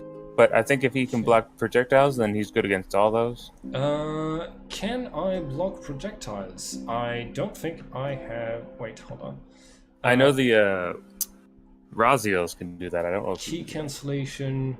Blah blah blah. Magic cancellation. Emptiness extrusion. I have emptiness extrusion, so I am able to block these sorts of things. So I'm going to use it, and I'm going to use the usual minus 80 penalty to I'm gonna use the usual minus 80 penalty so that I can still attack even if I'm put on defensive. That is good. Okay, so 130 against 251. You are able to hit him with He must make a resistance of 140. A magic resistance? Yes. Okay. Done. Ooh, he's very good. I rolled. Oh, he had a chance to fail. He just rolled really high. Yeah. Okay, sorry, I'm back. You're gonna get poked. I'm sorry. I used all my magics. So yeah, but you did lower the Void Knight's ability to defend for one turn. Okay, the Void Knight sees the spell coming towards him, tries to block it, is unable to, resists the spell, and immediately activates his magic cancellation, which means you rifle now gets minus. Okay, all of your spells, all of the spells that you cast, get minus 50 points of Xeon. So you need to accumulate an extra 50 points of Xeon for your spells to work normally. Gotcha. So you're. So that is not great. Cool. You can almost shoot a little tiny laser beam. All right. The Void Knight, seeing that he's okay. The Void Knight is practical. He considers that Vand is hurt enough that she's not gonna be able to do much more in this fight. He's going to keep his psychic powers, his psychic cancellation activate, but he just decides not to finish her off. Doesn't think enough of her to do that. Instead, he's going to turn to Walter and say, I always knew you had I knew you had traitor's blood in your veins, but I didn't think you'd actually go traitor. Now it's time to make sure you don't pass your blood on to anybody else. And he's going to attack you. I could do without the insults, Vand. You almost killed me. Vand is trying. You almost killed you. Vand is only extrapolating the Void Knight's personality based on on previous on what you what's it called? Yeah, on what on your experience with Void Knight. Yeah. Okay, so whip You attack. see, like, Vaughn with her arm. Whip attack. Roll for defense. Avalanche. Ha! I can almost do that without rolling. If I don't, knock wood if I don't roll bad. Thanks to Yeah, there we go. Okay, nice. Boom. Tremendous shield. Oh yeah, it's thanks to your shield. On top of that, you had your armor. But if I had still managed to hit you, I could have tried to trap you, even if I didn't do any damage with the whip. Yes. Okay, second attack. Roll. Well, I get a counterattack, don't I? Oh yeah, you do. You get a counterattack at plus 25. All right, I'm gonna counterattack. I'm gonna double fatigue it as well. Okay. He wants to do his next attack, so he is going to take the minus 80 penalty. And that's the second defense he's done this turn. So he's actually at minus 105. Because he wants to do his last attack on you. Okay. Woo! I have I have 10 armor against I have cut, which means you do 60% of your weapons damage. Rifle pierces 1 armor. Yes, so 70%. 70 damage. Wait, you get minus 30 to the base damage because of not. Oh yes, so 70% of 70 is going to be. I'll let you calculate that real quick. Yes. 49 damage. 49. I have 1 life point left. Hey, that's critical. It is a critical, yes. I need to. It's going to be really sticking hard to actually get 50 critical points. Oh, it's impossible. Never mind. I'm rolling some good resistance checks. Yeah. Okay. So I am unaffected by the pain of the critical. And I still get my second attack because I took the minus 80 to be able to do that. Yes. Okay. Last attack then. Before maybe I die or something. Oh wait.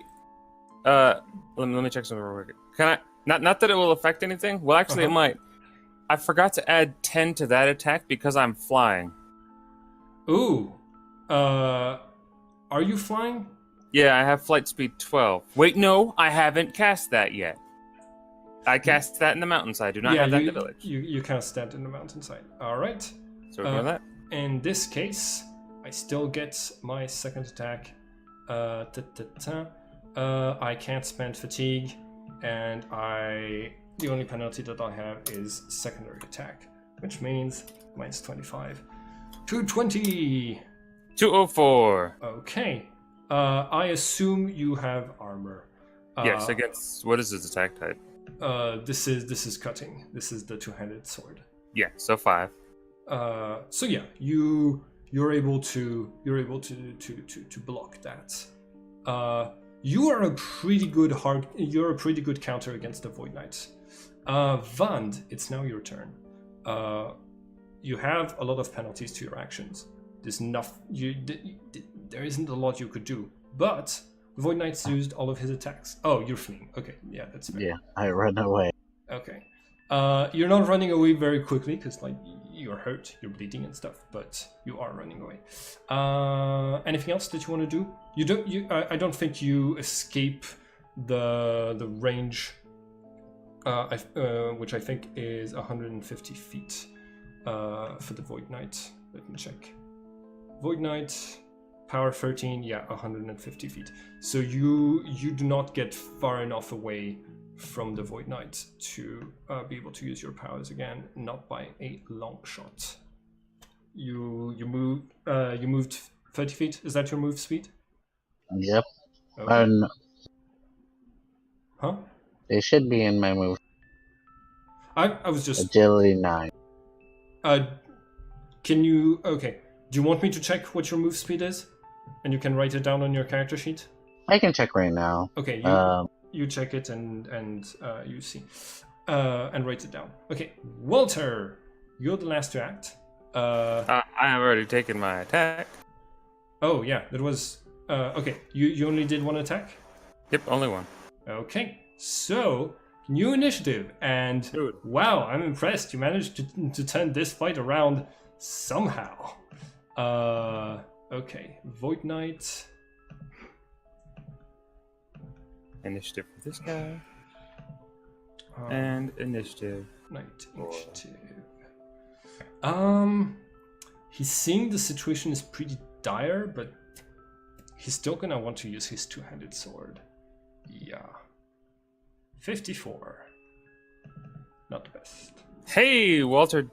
Open roll, okay. Nice.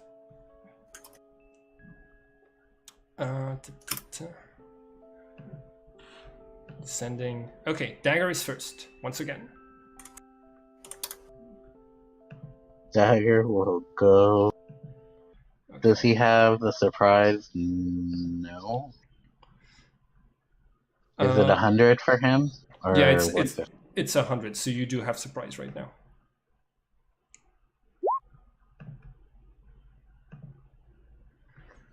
Okay. Void Knight is I'm not gonna take the minus 80 penalty to be able to act. I'm just gonna be on the defensive and try to survive for as long as possible. I think That's a good idea. He's gonna try to retreat.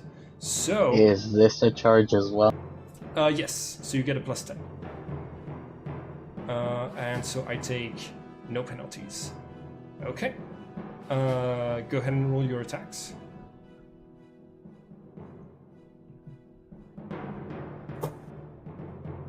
He'll do just one attack and the 2 free ones. Just one attack And or 4? Well, total 3, but 1 attack plus the 2. How much do you get for doing a full move and then attack? Minus 30? No. You get a +10 for your full move because you're charging. So that's a +10 on all of your attacks. Oh, nice. Open roll. Okay. You want me to take care of the open roll for you? Okay. No, Good roll. 58. That is 40% of your weapon's damage after the armor. No, wait. That is 30% of the weapon's damage.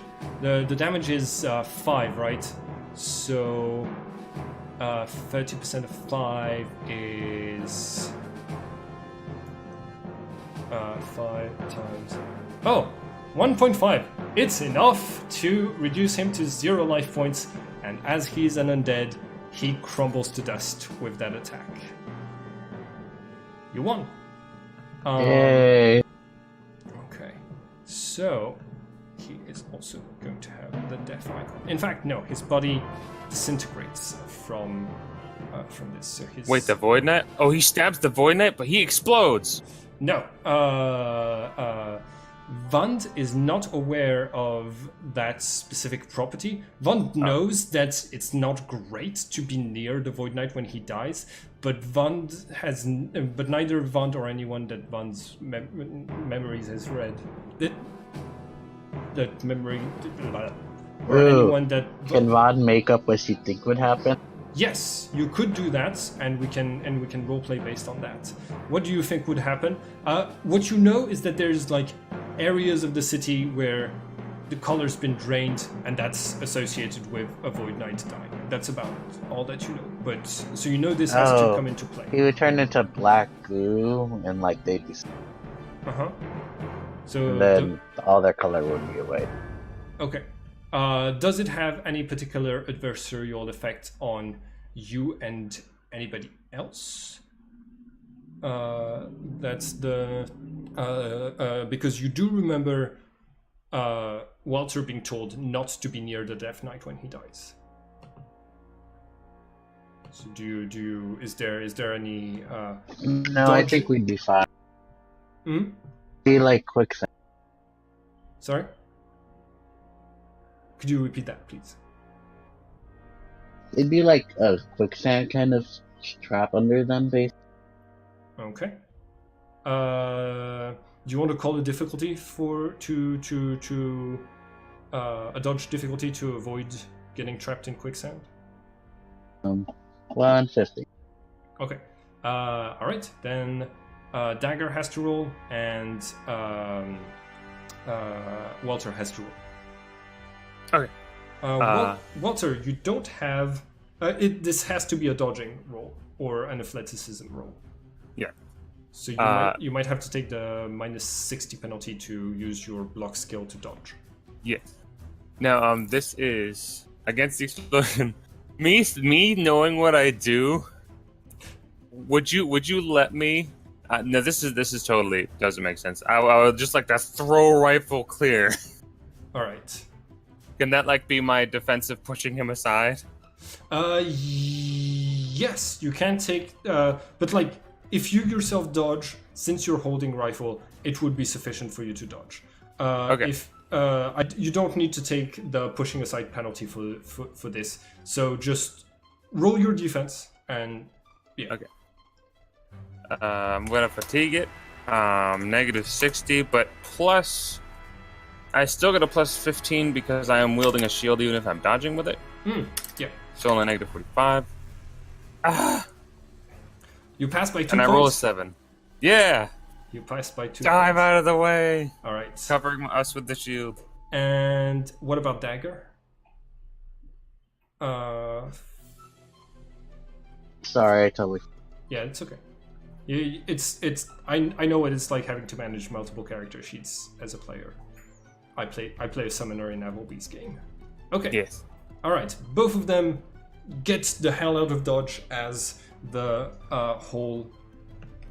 I'll let you both move based on your character's move speed, but basically, like, there's the whole area that turns slowly into sand. Let's see. Got sand tokens available, I think. Maps, tiles, stuff like this. What the hell? Yeah. Basically. This whole area is sand. And map layer. Cool.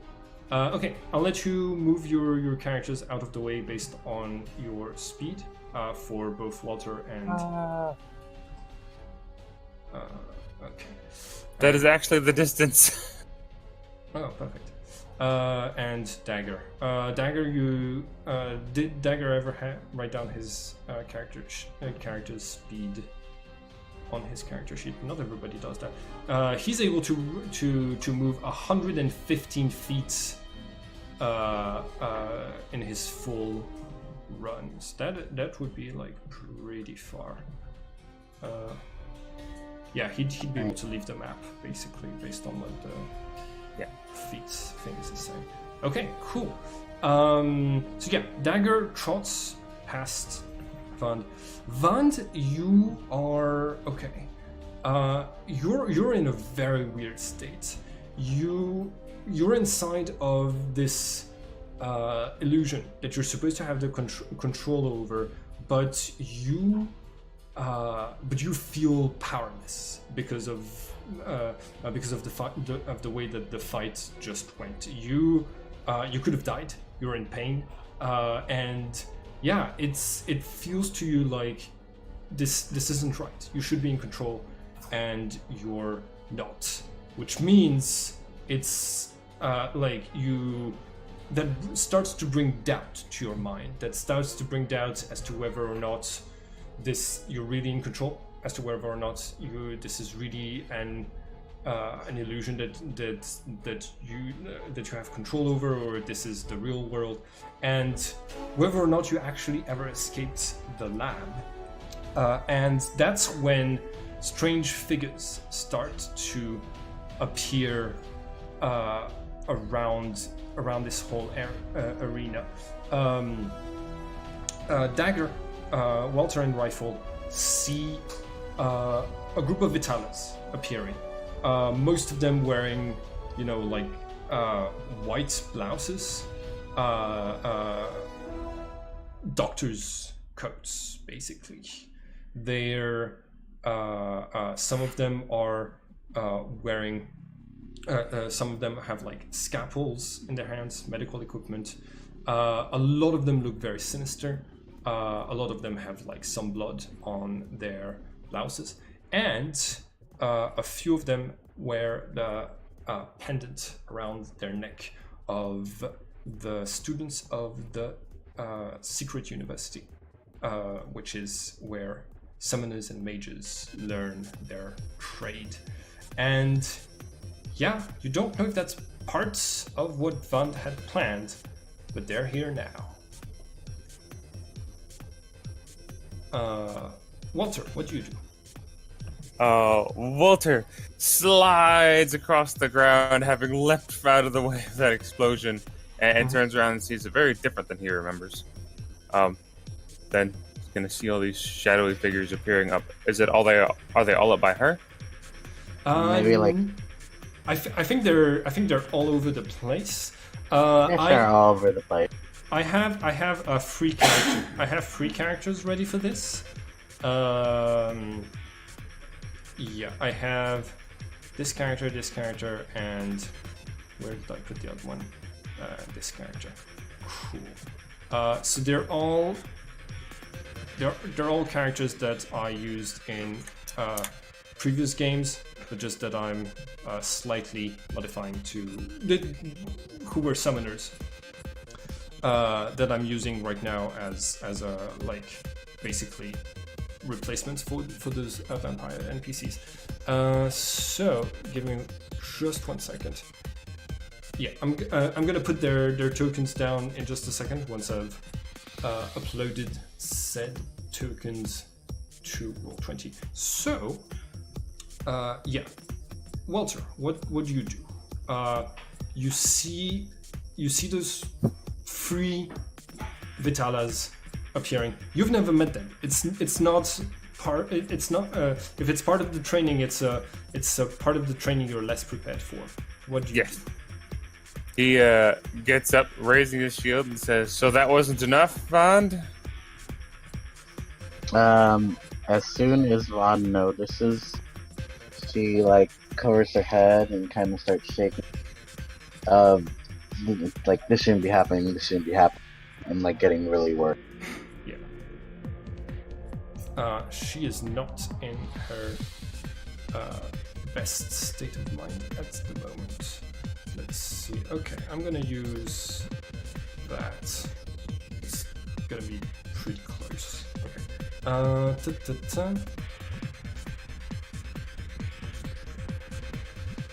Okay, it's gonna be. They're actually gonna have white blouses on top of dark blouses, doctor's blouses, because that's the tokens I have. Might not be the tokens we deserve, but it's the ones we have. Okay, just give me 1 second to upload it. Okay. So, Walter, you see Vond in a very distressed state. What do you do? How did I see these appear, or did I just look up and they were there? It feels more like they were waiting behind, in the shadows of this map, and they emerged from those places, from the shadows, and so you don't feel like they appeared as much as we're there and now are coming. Now forward. are coming out. Yeah. So basically, like there was one behind the statue, and there. I'm gonna put 2 up here. There's one here that's coming through this door right there, and there's one last one at the very top of the stairs, who's coming out of whatever this thing is. Okay. And I do believe some of them have other things with them. Do I have a token for that? Give me 1 second. Be right. Just gotta get like all of the creatures that they have available as summoners ready. Yeah.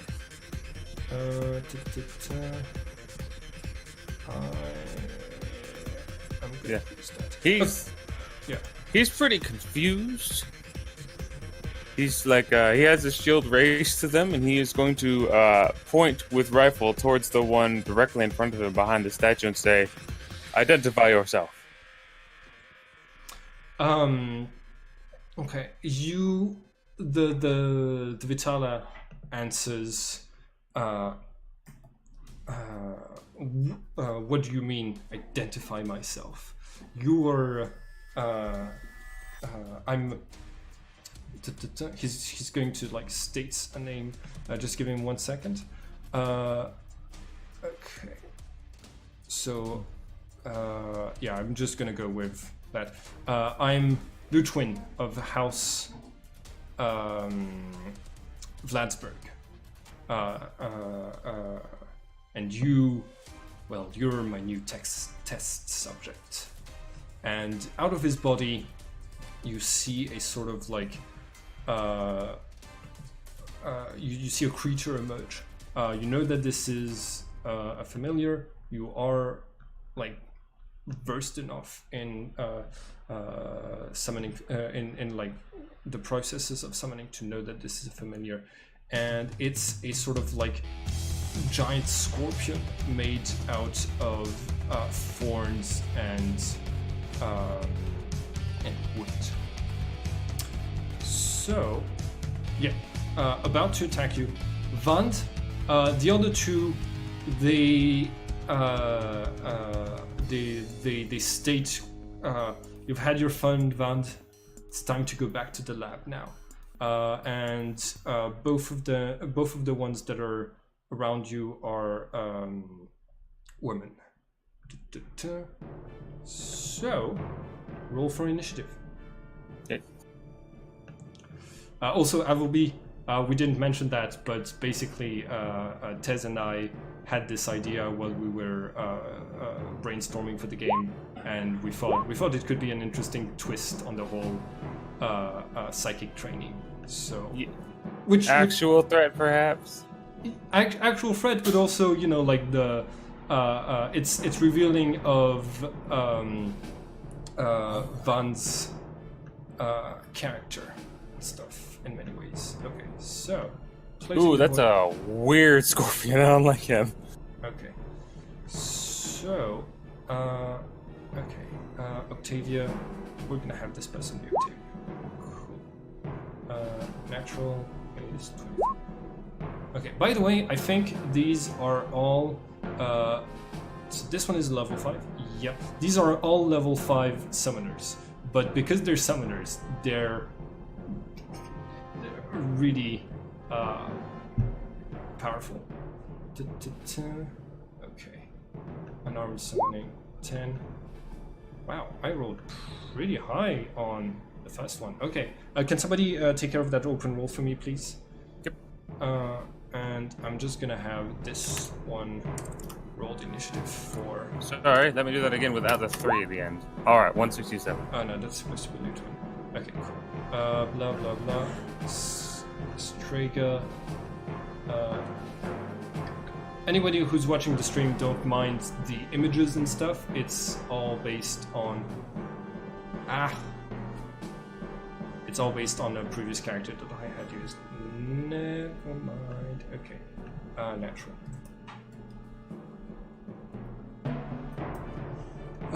This one isn't as complete as it could be, but that's fine. 25, and that should be good. Alright. So I believe I've got everyone's initiative. Down. Wait. No. Where's the... I had the third one at 23. I'm just gonna do that at turn and 23. Okay, cool. So descending, Dagger is first. What does Dagger do when confronted with these strange Vitala? I guess he tried to attack the one nearest to him. Okay. This one? Alright. So, you can see that she immediately closes, like, she immediately starts a sort of strange prayer, and she calls for the help from the star, and you see this like column of light descending from the heaven that is going to start shielding her. Well, I need to make that roll, but it shouldn't be too much of a problem. It's an instant roll, so I'm at -100, and the star. Oh, I need to roll 10 or more, or else I might just get killed right here and right now. Okay. Yep, that is more than enough.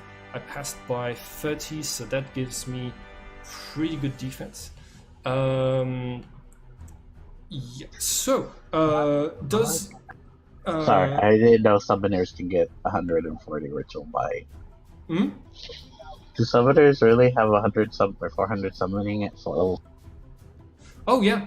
It's 1-for-1. You can get tons of summoning. It's Wow. if you're concentrating only on summoning because you are trying to be an invoker who uses arcanas, you get to very ridiculous scores very quickly. Now this character has a very bad has like a really low amount of Xeon and a really bad Xeon regeneration. But in exchange, she's able to use some very powerful things, some very powerful arcanas pretty early in the game. She's just level 5 and she already has 470 in summoning.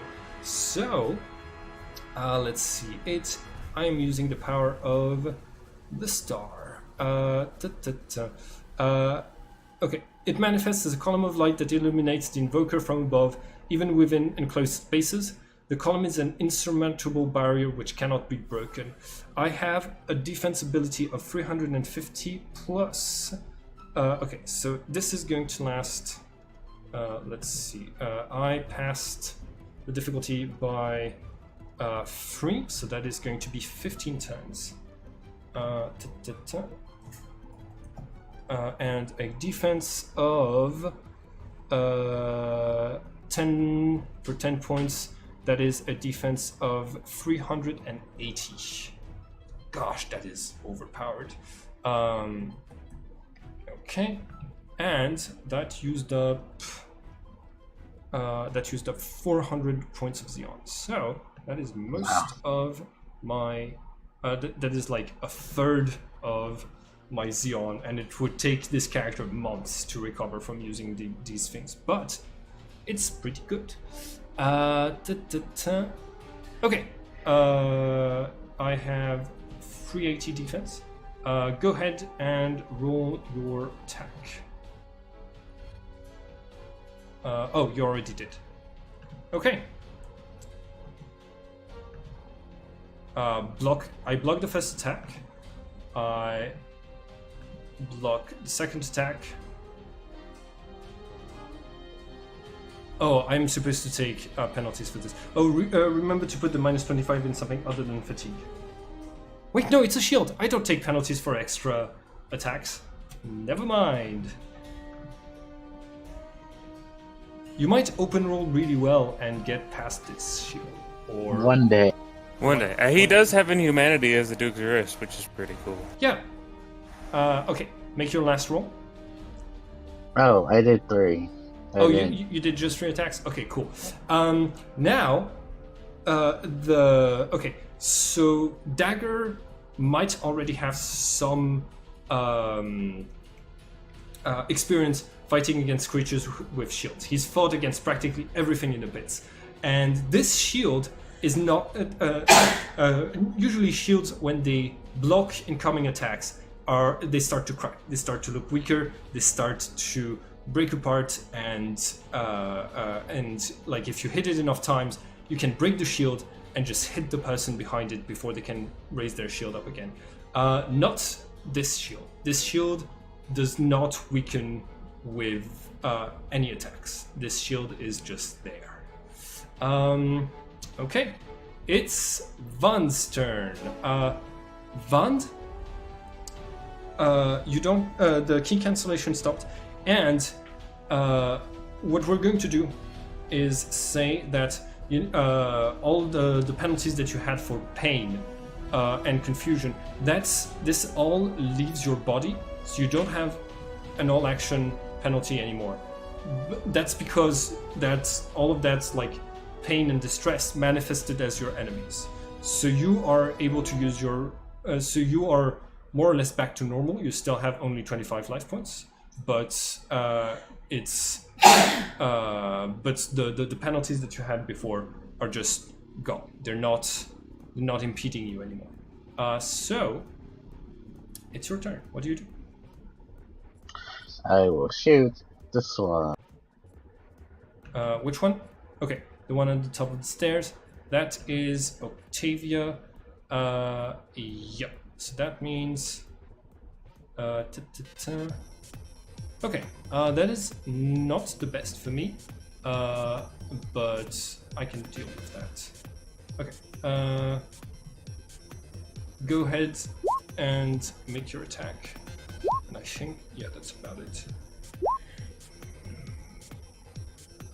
Okay. Ooh. Oh wow! I did the plus and it open rolled. Yeah. Oh wow. It's okay. I re-rolled after. You rolled a 55, so it wasn't an open roll.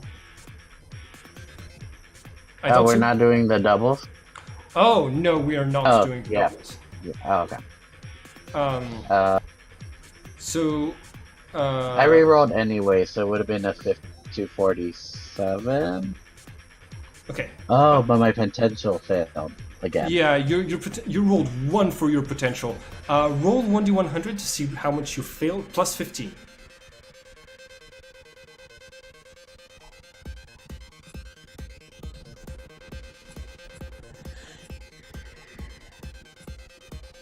Plus 15. It's okay.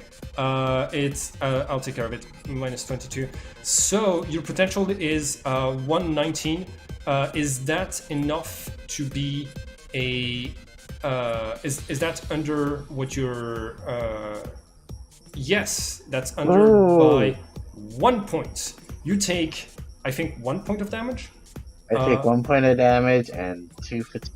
And 2 points of fatigue. Yep, that's pretty bad. Okay. So you're now at 24 life points. And that's it for your turn. You try to shoot a bolt of lightning and your nose starts to bleed. Rifle, it's Rifle's turn. What do you do in this dire situation, Rifle? Rifle is gonna try to now that the magical field is down, he can just shoot a laser for free at the man behind the scorpion. Yes, that is true. Okay, so make your magic protection check, and I think that is Lutwin. Lutwin didn't have. Oof, that's not great. What did Lutwin have for defenses? Did that player put any points in defenses of any sort? No. Control bind. Okay, so my best bet is to... Oof, that is not good. Invocation it is. I need to roll... yeah, 230. Okay, I need to open roll this, otherwise Nope, no open roll. He is unable... Okay, so I spend... Yeah, 135. That's perfect. Okay. You see him... you see the vampire in front of you trying to concentrate. Summon to summon something that will defend him. Doesn't work, and then just tries to get out of the way. I'm gonna spend 2 fatigue points trying to dodge this. And that's 45, which means you do 120% of your weapons damage. What is that? Sorry, I'm typing it in. It is 80, so 96. Okay, that is a critical. Leaves me with 34. Okay. Physical resistance. Okay, so I miss by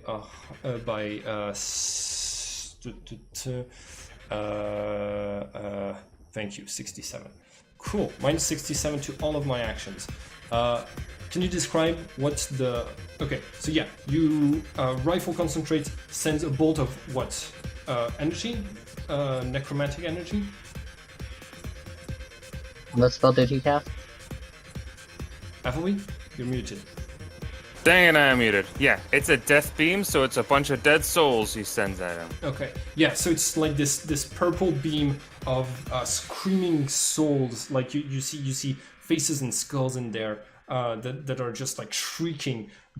Strike this summoner straight in the chest, throw him down. he is he's pretty badly wounded. His clothes are singed, and you can see that, like, and Rifle can feel that he's on. He's pretty close to death. The perfect state for Rifle to have an impact on a person. Okay, so it's the turn of all three of my summoners. This one already used her summoning. Then again, I could use another one with a minus 100. That is doable. I think I will do that. This one got hit, I think. No, Van failed to use her power. And this one was put on defensive, but not the monster.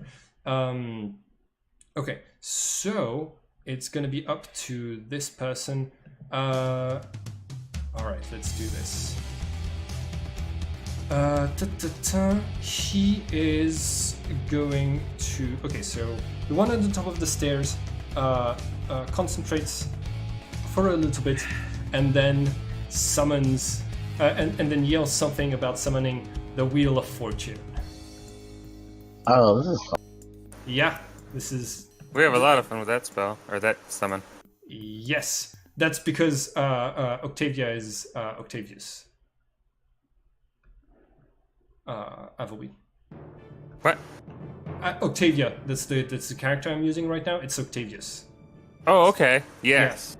Gotcha. I was wondering if that was weird. So I'm using an entire turn. So that is a minus 50 to that roll, and 270. Let's see if that is sufficient. Avalby, could you roll 1d100 for me to determine if the Wheel of Fortune. Okay, I passed by 30 points. It's an 18. It's a tiny one. It's the Empress. Oh, yeah. I know the Empress. Okay, the Empress augments all resistances by plus 20, either of the Invoker or the person designated by the Invoker. This bonus to resistances increases by an additional plus 10 for every 10 points above the difficulty level by which the Invoker succeeds. So, I think he's going to. Octavia sees that her friend is badly hurt behind that statue down there, and she is going to augment. She's going to augment by 50 all of this person's resistances. So. That is so many character sheets to take care of. 1 second. 50. So that's going to be 40. It's going to be 40 as well. It's going to be 50. It's going to be 60. That's going to be a 65. Okay, cool. Okay, that's it for this person.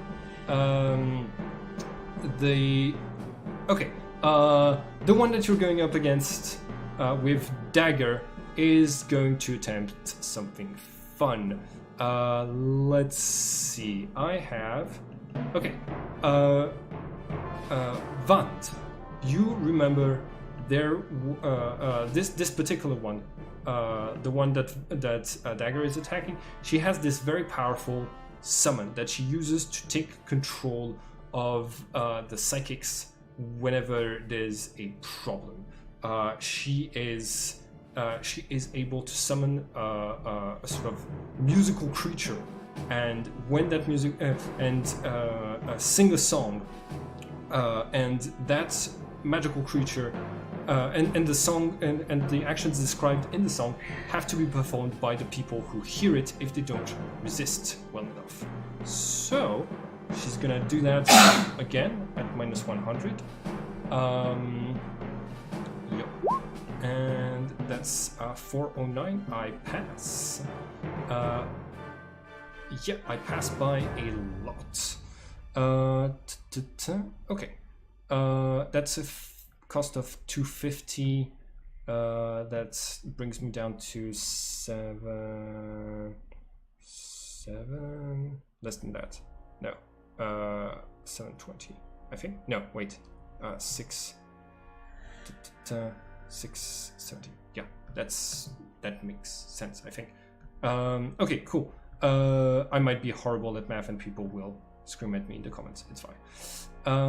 Okay, so the caster plays a song that captivates those who hear it and compels them to obey his orders. Everyone who listens to the song for at least one full turn who is less than 1,500 feet from the character must pass a magical or psychic resistance check against the difficulty of 100 or fall into a strange fascinated state. Affected people try to perform any actions described in the song, but they do so as if asleep or unaware of what is happening around them. Blah blah blah. You get a plus 20 to your resistance if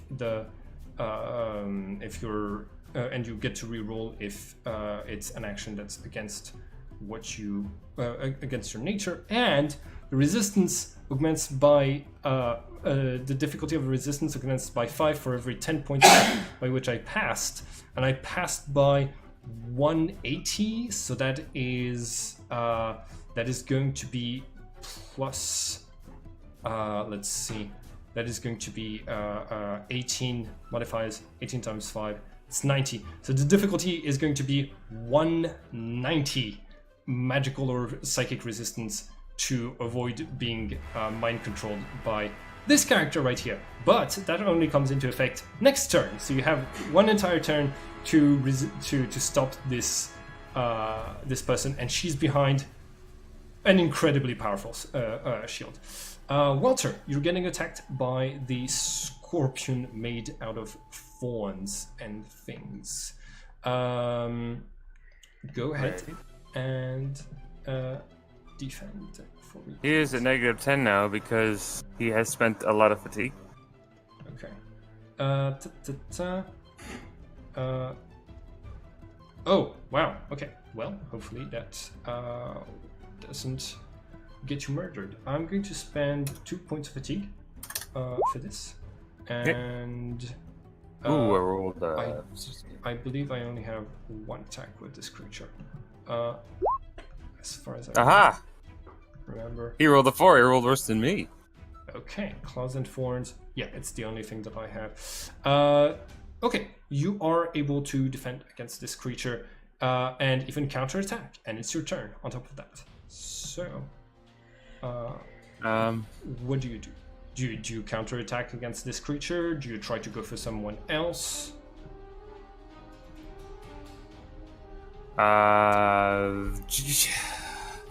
Intelligently, I would have been right to go for the summoner, but no, I'm going to counterattack.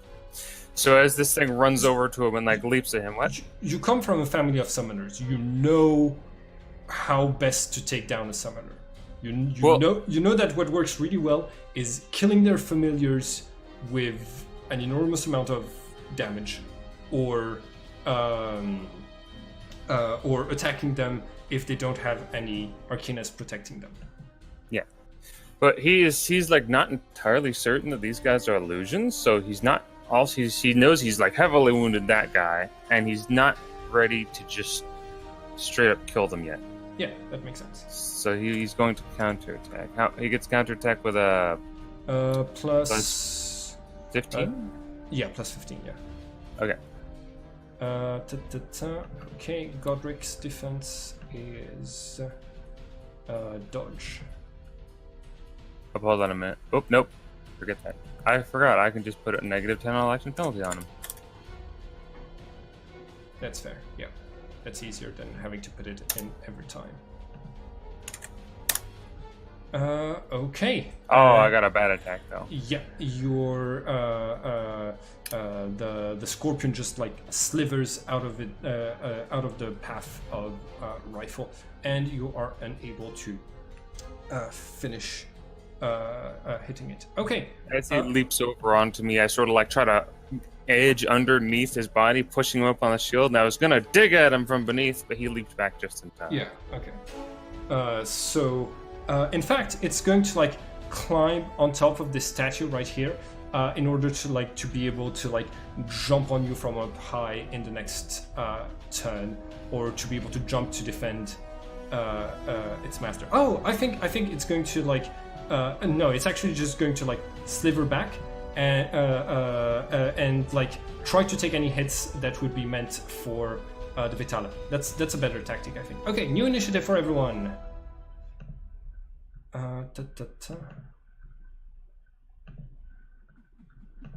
Okay, this person is gonna have.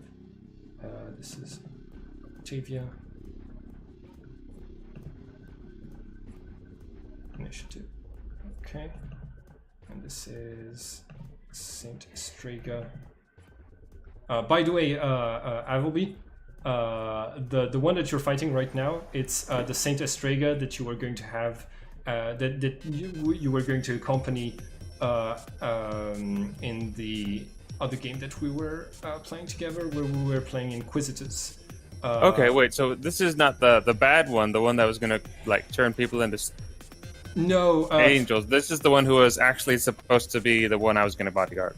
Yeah, this was the Saint, and yeah. We met two of them. Yeah.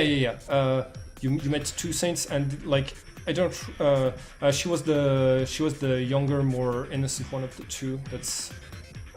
That was her. But yeah, basically this is the character you would have had as an ally if we'd kept going with that campaign. But instead, now I get to use her as an overpowered enemy. Yes. So just like she told you back then, her flaw is that once she uses her powers, it's very hard to keep them. It takes a while for them to reload, but they're powerful. Yeah. Oh, I forgot to write down how long. It's okay. It'll be fine. 190 RPS or magic resistance. Oh, that's supposed to be the green hair chick. Yeah. That's the one that Dagger is attacking. Oh, okay. All I know about her is the Spanish Discord mean the shit out of her. Well, the thing is, her Anima Tactics card lists her as having access to some very powerful arcanas. I think she has the Star, the World, Temperance, and Death. I think I modified one of these because I wanted her to have a healing power. I think I gave her Death and she didn't have it.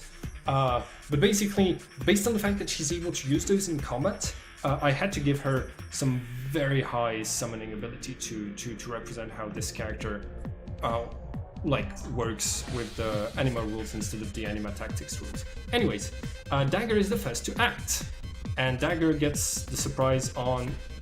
Oh wait, no, I didn't. Okay, hold on. Descending. Yeah, Dagger is the first to act. Ooh, no, wait, I open rolled with this creature. 197. Okay, 258. I am the first one to act. Avilby, do I surprise you? What was your initiative? 258. Yes, barely. Okay. No, wait. Yes, considerably.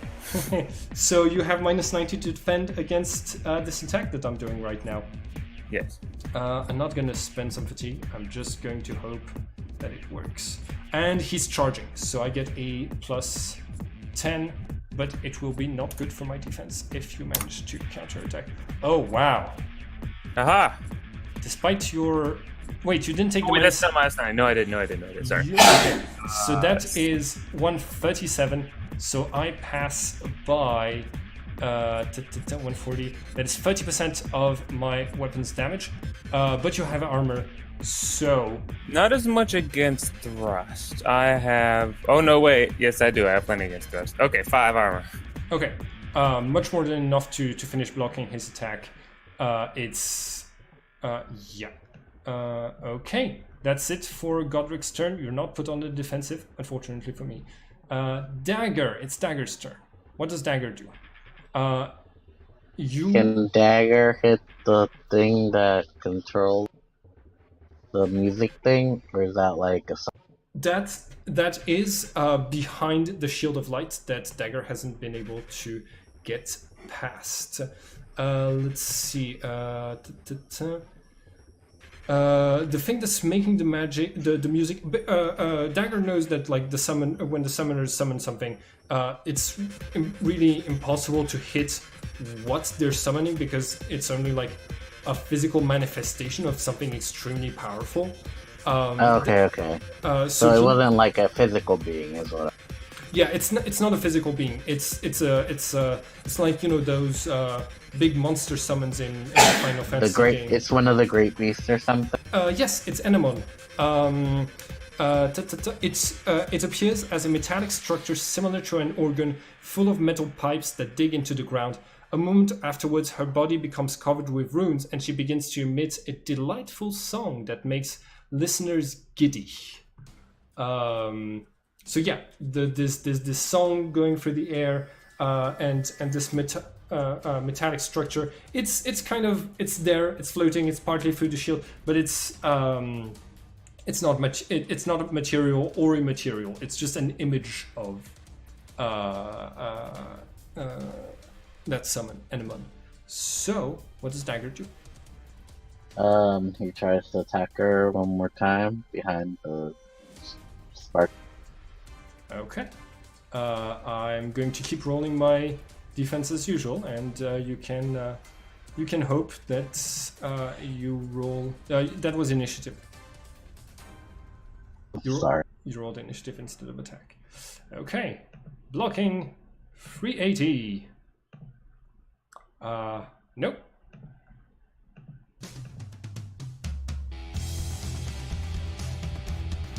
You do 4 attacks? Sure. Okay. No, I only did. But I forgot to do the minus again. The more attacks you get, the more chances you have of open rolling and actually landing a blow, but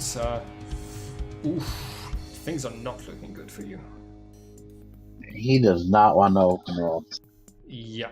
Do you do a 4th attack? Or No, I forgot to do it. Or do it on the first one. Wait. I forgot to put it in the first one. Oh, the minus 25? Yeah. Okay. Listen, because you had very little chance of hitting anyways, just go ahead and roll your 4th attack.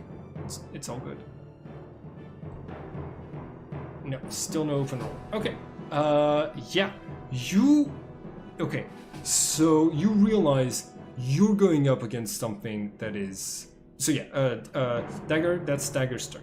Vand, you know that this summoner is very powerful, and that she hasn't even used all of her magic yet, and she's already behind a very strong protection and about to mind control all of you.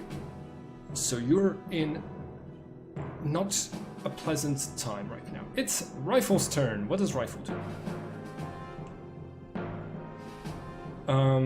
Also, yeah, Walter, you know enough about summoning to know a little bit about Anemon. You know that this song is about to start mind controlling all of you, and you can tell Rifle if you want, or Rifle might know with Rifle's occult. So, what does Rifle do? I think you're muted. No, I'm not muted. I'm just thinking. And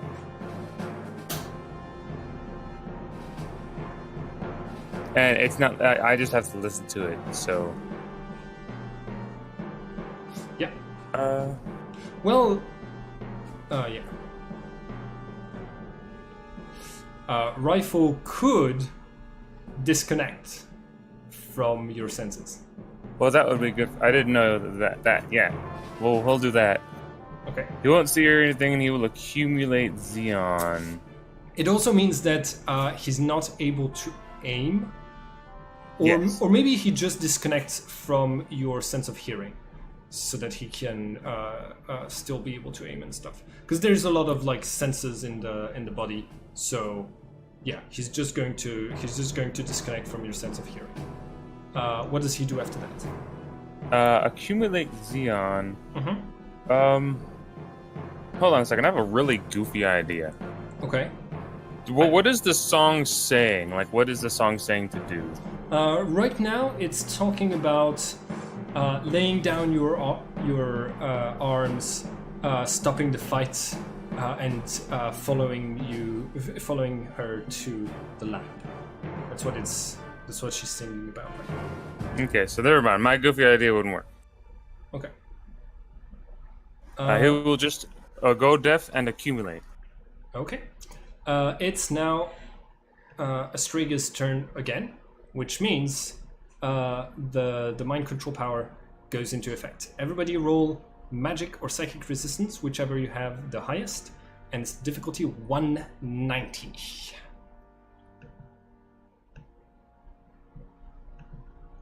Okay. And roll for dagger as well, please. Okay. So, right now, all of you are laying down your arms, stopping the fight, and coming to the lab. Now, Well, Vand, I feel like that directly threatens your life or is inimical to your nature, so you get to re-roll with a plus 20. Would laying down your arms stop harming and following to the lab be against Walter's nature? Nope. These are Vitala who are in charge. He's used to obeying their orders. Okay. So Vand does not get a reroll. Does not succeed in the reroll, which means the sword rifle is the only one who's not under mind control right now. The other what are they called? The other summoners also hear that, and so they also have to resist. So okay, I have an okay chance at this if I roll. Nope. So the person at the top of the stairs lays down her staff. The person at the bottom of the stairs is Lutwin. Magic resistance. Ooh. Oh yeah, I got a big bonus to magic resistance. So psychic resistance is... Wait, why is my psychic resistance so much higher? It's weird. No, it did the same score. Okay, cool. And one should... Even with that, even with the Empress boosting my power, my resistances, I rolled a 5. So, this person gets up, despite like his injury, just lays down the wand that he was using, and his scorpion creature is going to re-enter his body. So, all of you, okay, Rifle is aware that there's mind control going on. Rifle is aware that there's a big problem. Rifle is also aware that Rifle is the only one who still hasn't been mind controlled, and nobody is aware that Rifle isn't mind controlled. It puts you in a sort of trance to be under Enemon's power. So, is Rifle going to act immediately? No, Rifle's gonna stay quiet for a little while. Okay. 1 minute later, the what's it called? The shield around Saint Astriga is going to vanish. Can Rifle sense magic, like the gift in any of them? Okay. Let me check. So roll magic appraisal. Man, the rolls. Go on.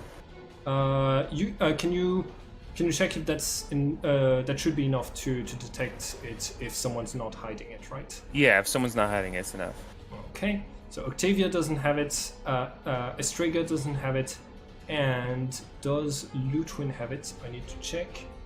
No, none of them have the gift. Okay. So they all have incomplete gifts? No, they don't have any gifts. Yeah. No, I thought most summoners still needed incomplete. No. Nah. The summoners, summoning is something that is available to every single creature in the world of Anima. Oh, but you need it. Isn't there like you have to get incomplete gift to get Xeon recovery or something? You can recover Xeon just really slowly. Yes, that's one of the problems. There is a magical advantage that you technically need the gift for in order to multiply your Xeon recovery, which is very useful for summoners. I usually allow summoner players to take this advantage even if they don't have the gift, and LB has allowed me to take this advantage as well in the other game. So, okay, this is technically going to last for 9 turns, but time is kind of weird in this illusion-based place.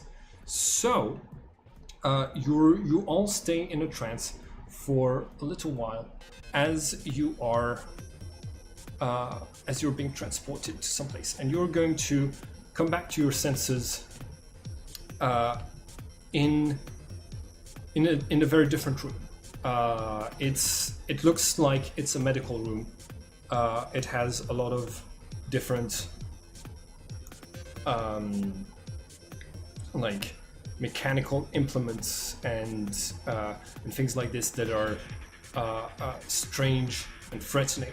And that's when and you come to all of your I think all of you would be strapped to the different chairs that are there, and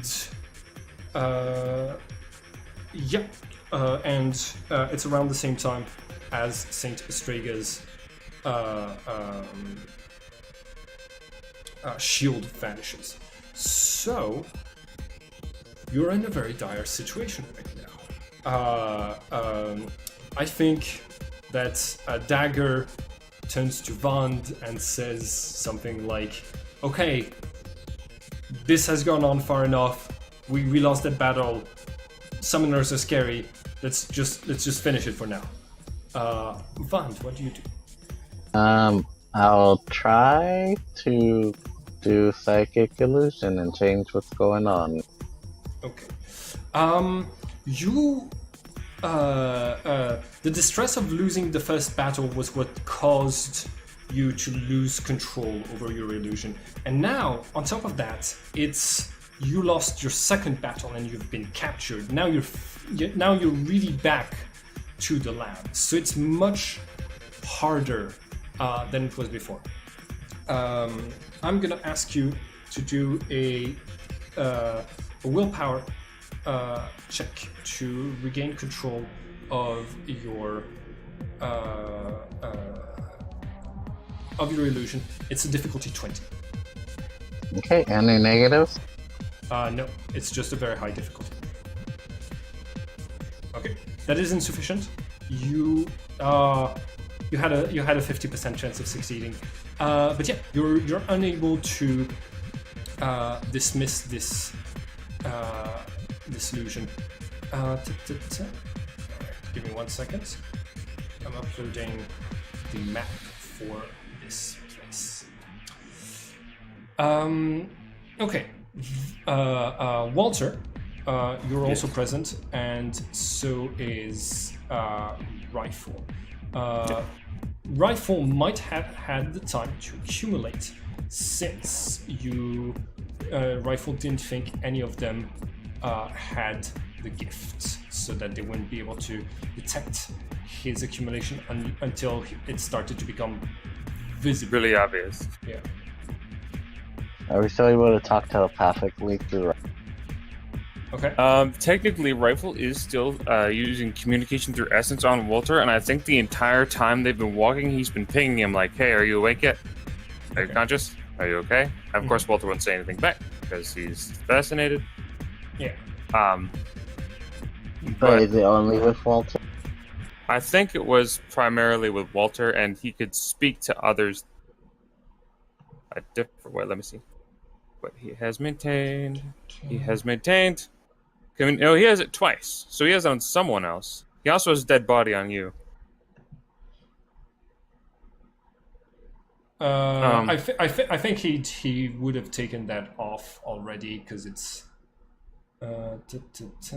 Also, he has a sheer sense on somebody, but I know he can deny. He can like cancel that and still. Is that what he had on me? I think that's what he had on you with his innate power. Okay. And I think the other communication is daily. One of them is daily. The other one is maintained by his innate magic. Yeah. Hold on. Tabletop audio. Wait. Yeah. I just want a not lab. Hospital. Is that?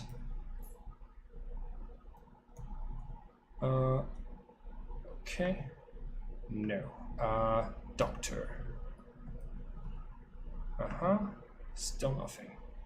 Let's see.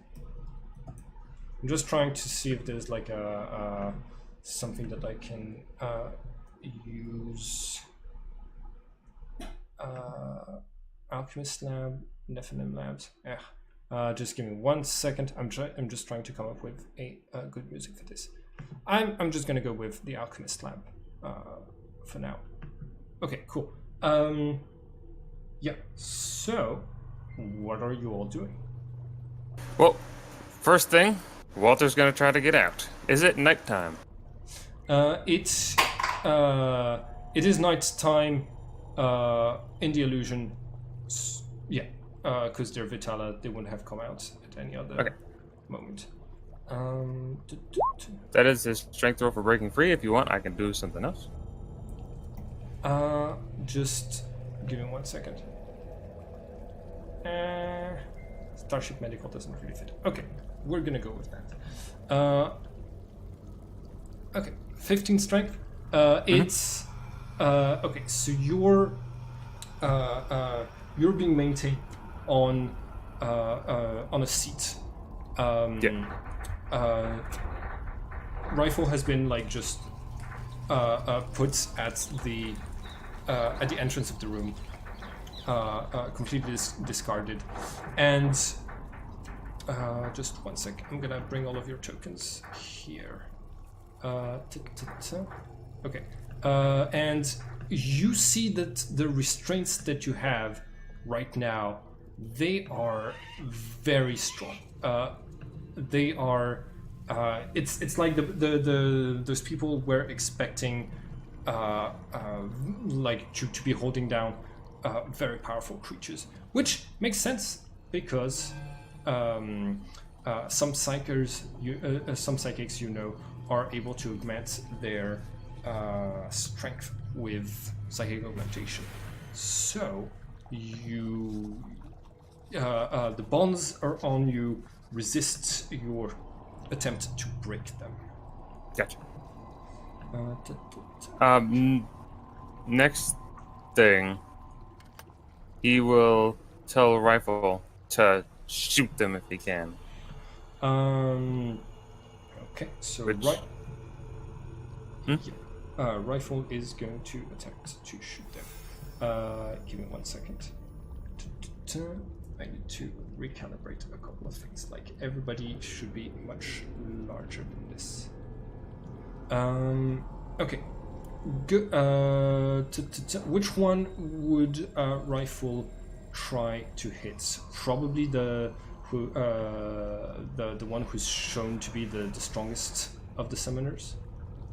Oh, are the summoners in the room with us? Yes. Oh no! I was telling him to shoot my seat. Oh, okay. No, the free Vitala summoners that took you in are present right now. All right. In that case, He's gonna accumulate for a little while, and he's gonna do a couple of things. Okay. All right. Just about the time when it starts to get weird, I have a small handful of spells I would like him to use. Okay. All right. So, Walter, you're here. Vand is here.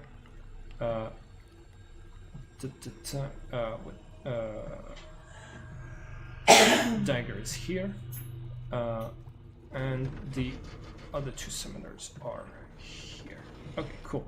Where the hell is Rifle? Anybody see the token for Rifle? Rifle? Yeah, I do. It's down at the bottom almost. Hold on a minute. I lost my page. Yeah. It's underneath this guy. Now it is beside the scorpion. Beside the scorpion. Okay, cool. Oh yes, I see Rifle. Cool. I'm putting Rifle at the entrance of the room. Okay. Okay. Cool.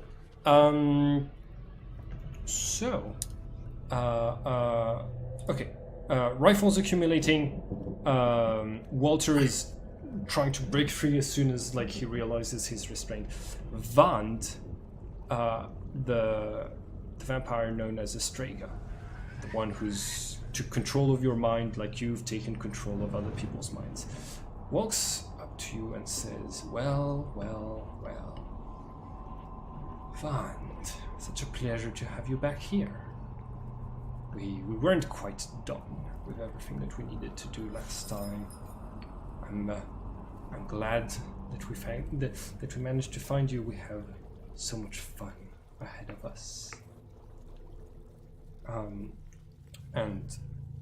What does Van do? She just denies and says this isn't real, but you can tell she's really frantic and crying. Mm-hmm. All right. And Astraga says, does it really matter? It's not real. We all know that things can become real very easily, even if they're just in the mind. That's what psychic powers are. You have the imagination to see the world differently and the willpower to force the world into being the way you want it to be. Now, all we need to do is find a way to transmit that willpower and that imagination to undead. Shouldn't take much longer. A few decades of research on you and your kind, and we'll be good. Of course, we don't really have any use for. She gestures to Walter and says, the half Duxarist might have some latent psychic powers, since most Duxarists have pyrokinesis. So we'll get to him soon. But first, I'm gonna get started with you. It's gonna be so much fun. And she's going to caress the place in your hair where you have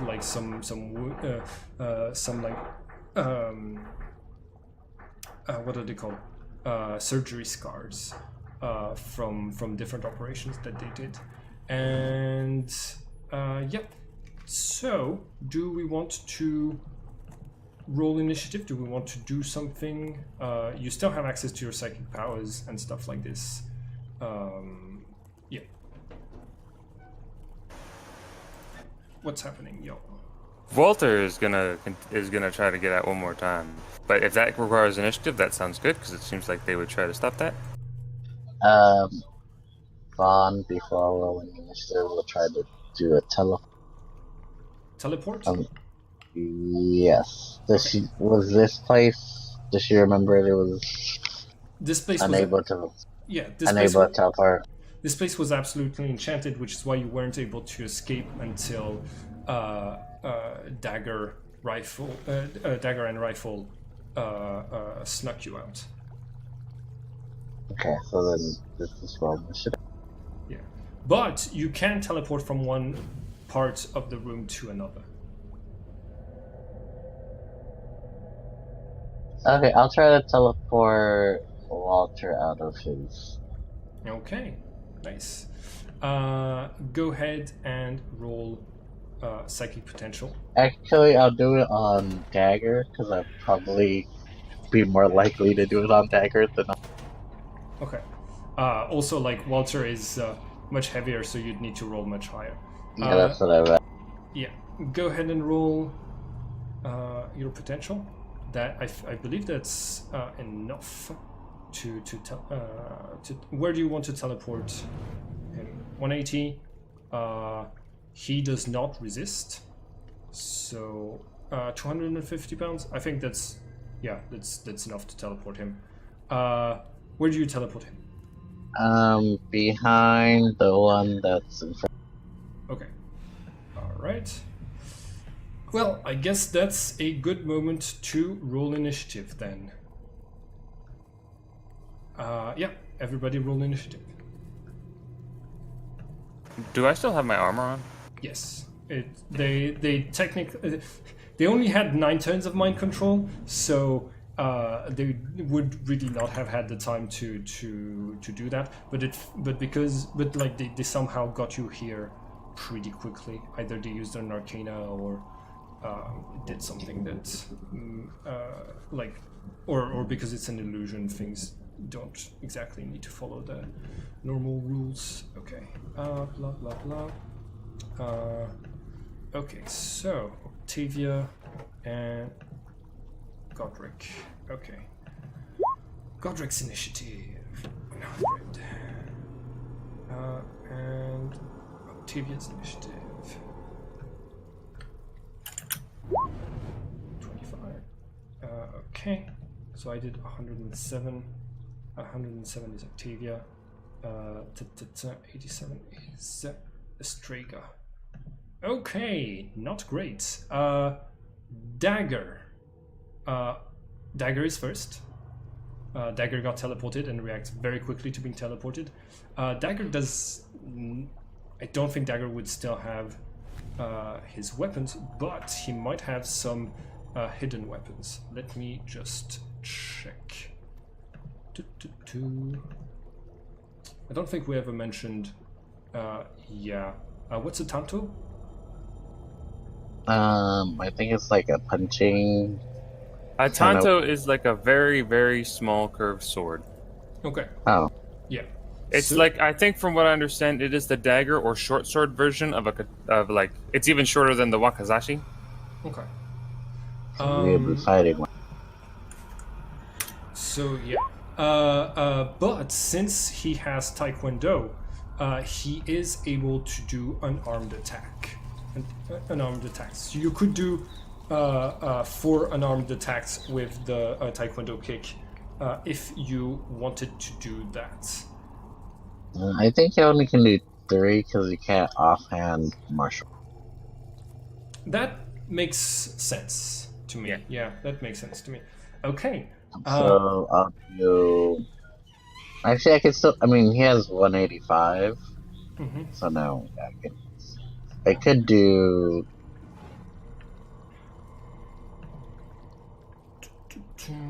Okay, I am gonna have to resummon the star. Okay, so that's 800. It's 400. Okay, that's pretty harsh.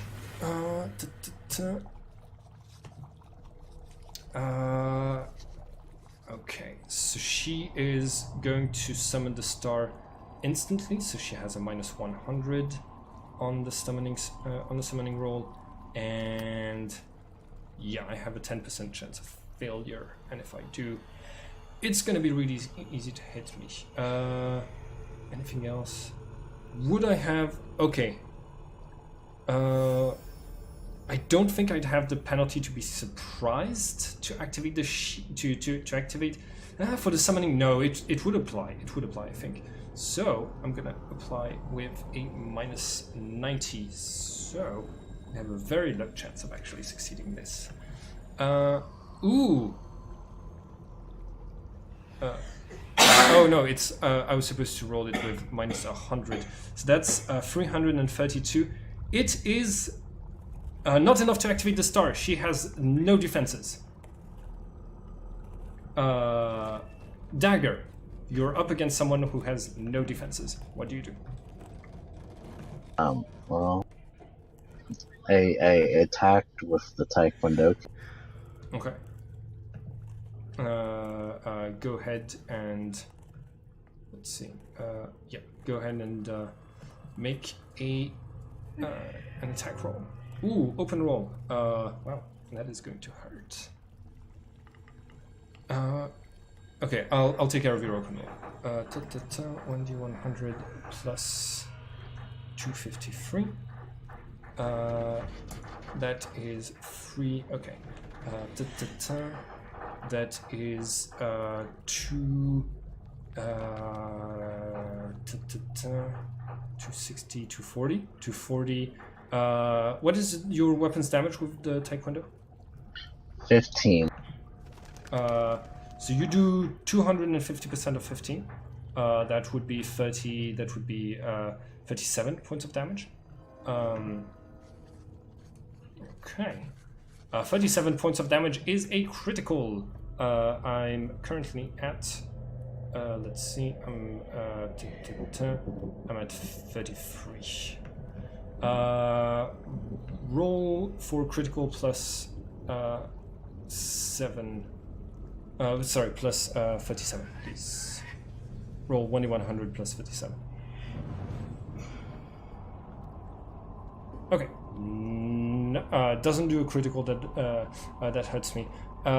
Second attack, you do 190% of your weapon's damage.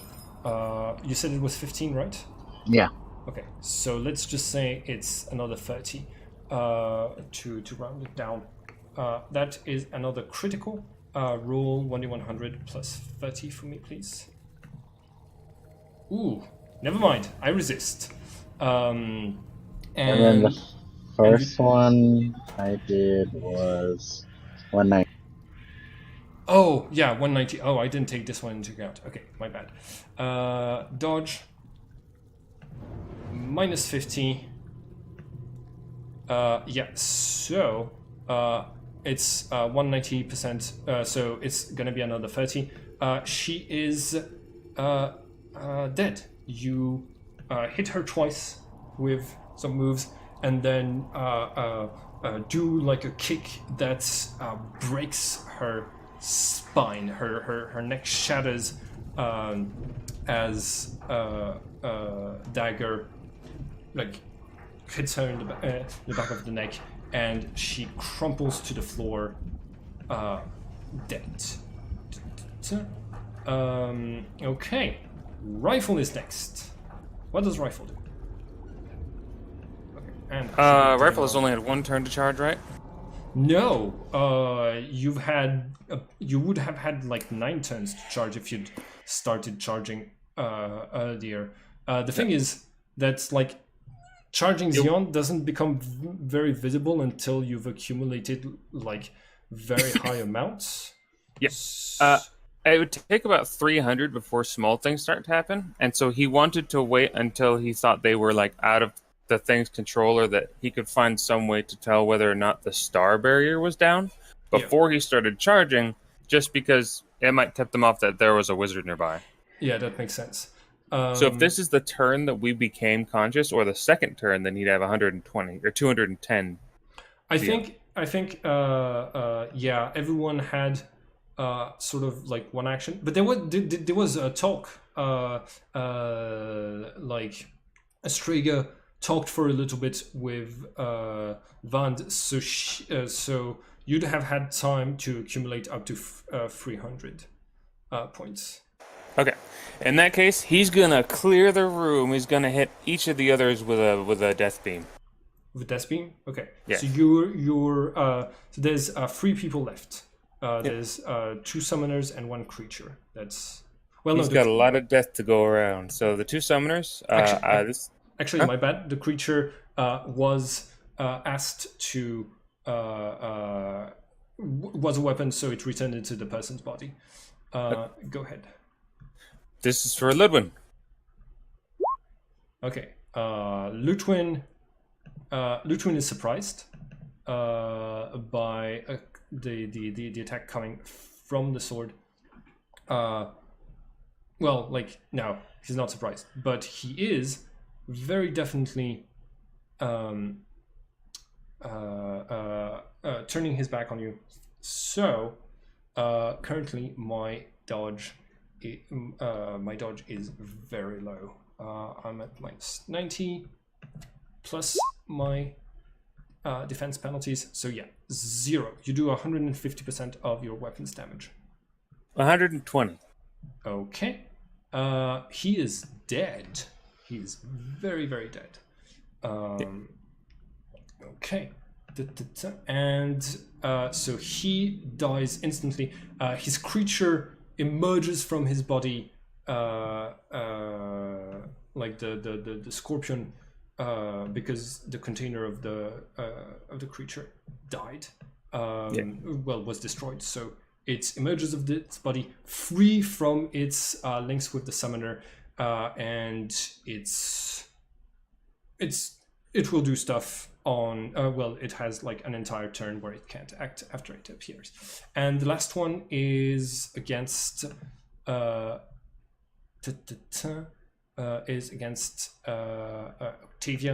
Go ahead and roll. Go ahead and roll. That's for Octavia. Do I have surprise modifiers on shields, on magic shields? Yes, that is one of the few things. That and vision penalties are the only two things that affect shields. Yep. Okay, I'm surprised. So Octavia has a familiar that keeps a shield on her. So you deal 80% of your weapons damage. 80? Okay. That is 64. Okay. All right. So I am down to blah blah blah. I'm down to 96 life points. Okay. You hit her. She screams in pain. I have another one. Oh, you have another one? Okay. Yeah. This time I'm not surprised. Not surprised.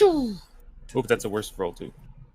Wait, so that's okay. So Idared, and I'm gonna be able to defend against that, I believe. Yeah.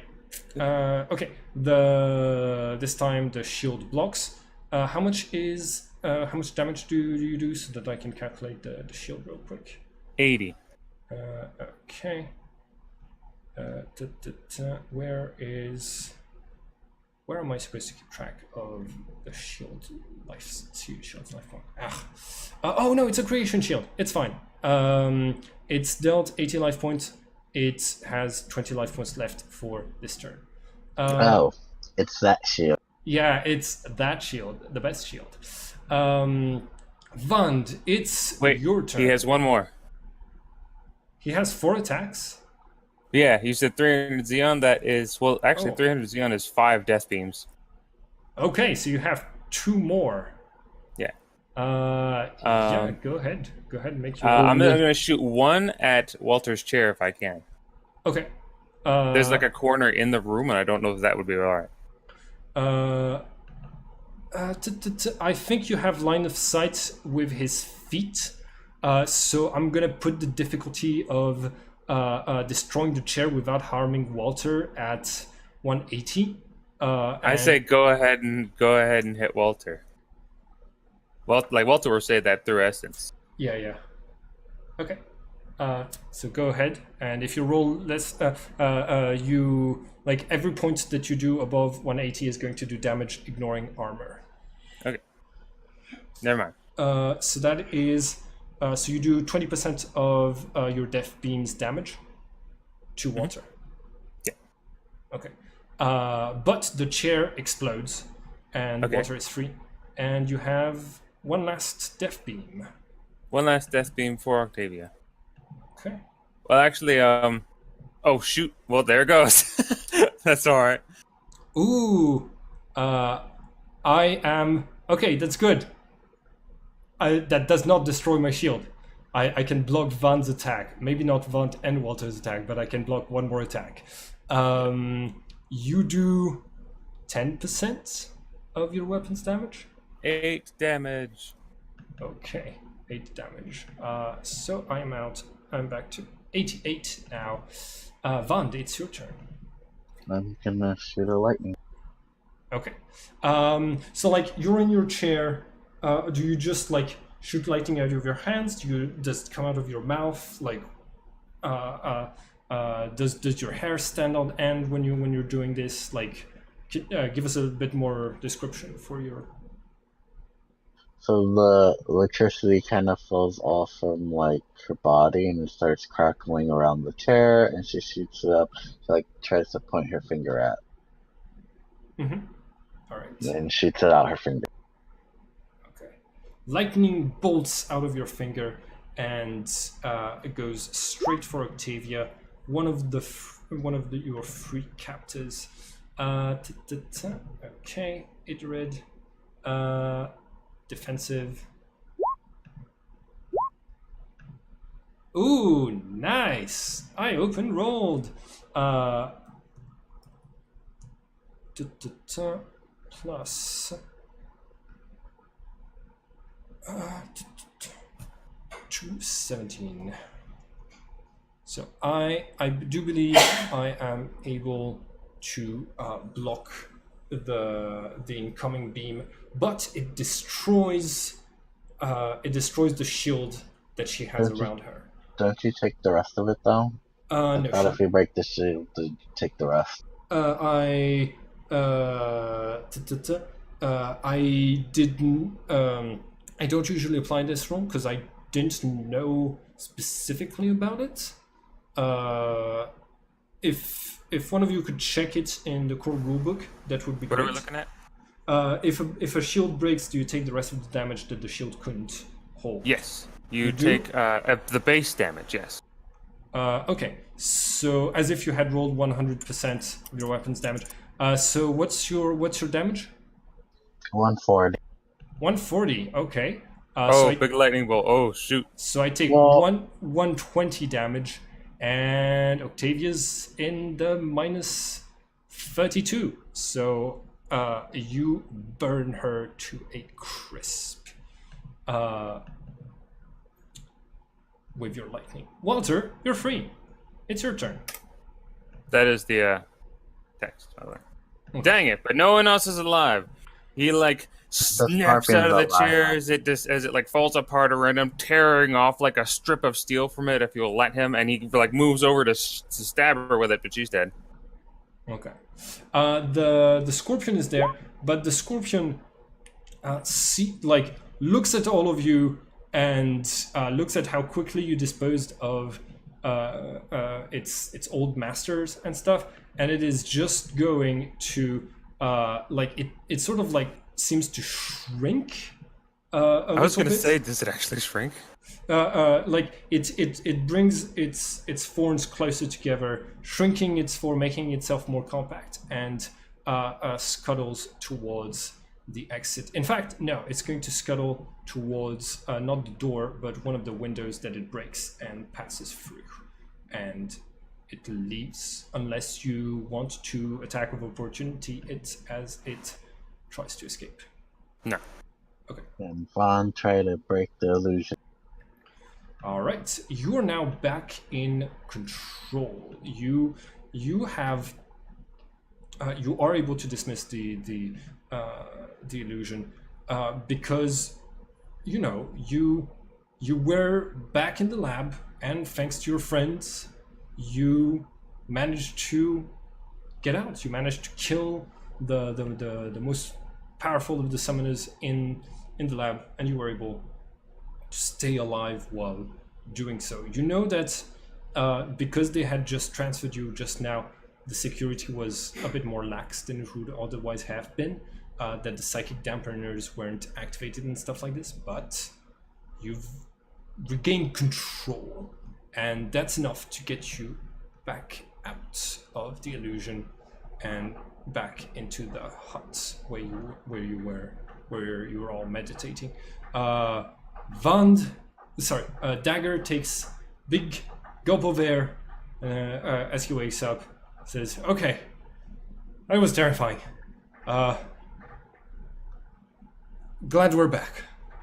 How about we don't do that again? Walter immediately picks up rifle and will turn to walk back towards his tent. Vand, what do you do? So, Vond would have also awoken from it, like sweating and kind of heavy breathing even after.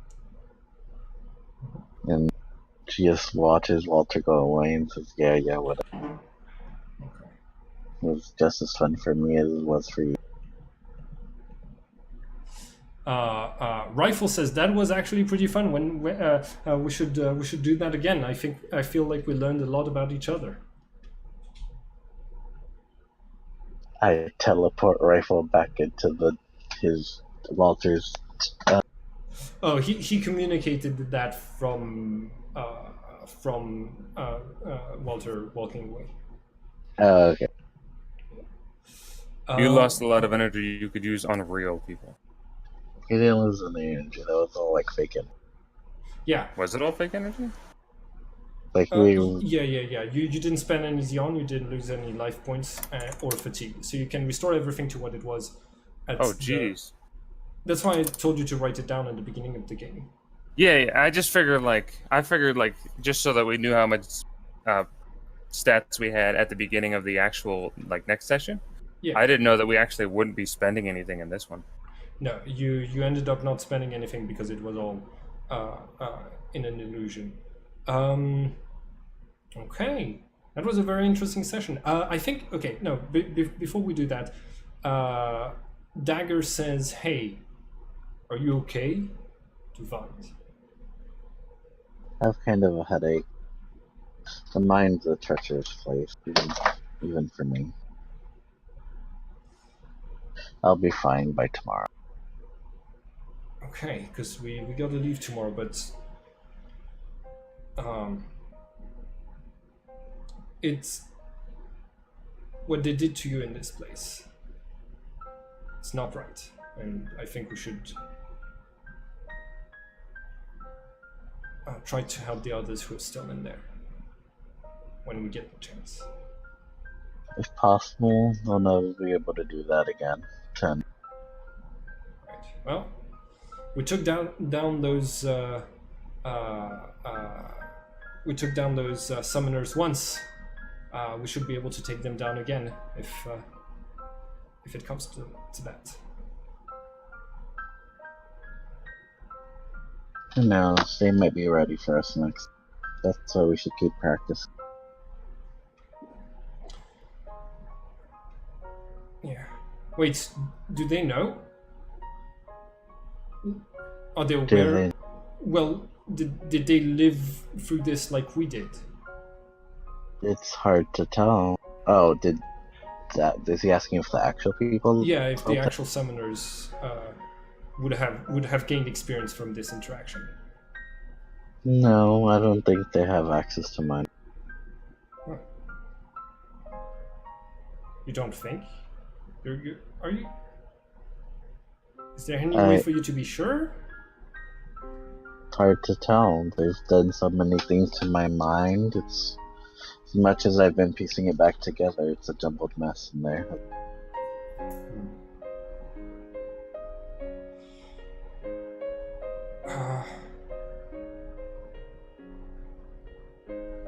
You want to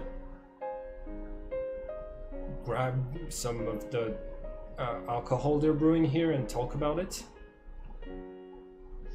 I guess. Where did? Oh, the Duxarists are fermenting some berries that the tribe grows on the side of the hill, and it's mixed in with mushrooms. It's not very good, but it gets you drunk properly. I don't want any mushroom. She says because she's like, I've already eaten so many psychedelic tripping mushrooms. It's these ones are just they don't affect your mind. Oh, okay. I wouldn't offer them to you if they did. Based on your mind is fucked up enough and almost got us in real danger as it is. You guys would have been fine. We would have been knocked out maybe a few days, maybe a week. And in that time, somebody else might have died from the beast that's out there. Or, yeah, Walter has to go back to his work to maintain his identity. I have to drink blood pretty often or I will die. That's true. I guess they did keep us alive while we were not. I never really thought of that. Well, I hope Walter recovers from that before tomorrow. Don't want him to be mad at you. We're on a mission together. Oh no, he didn't hesitate to attack me back there. Hmm? So. Sorry? She kind of looks to the ground and he says, well, he didn't even hesitate to attack me back there, so I don't think much will change in his mind.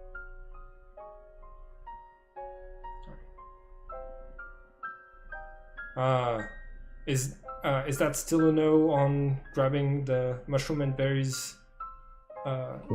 beer? She kind of gets up and kind of dusts herself off a bit and she says, yeah, we can go. Alright, cool.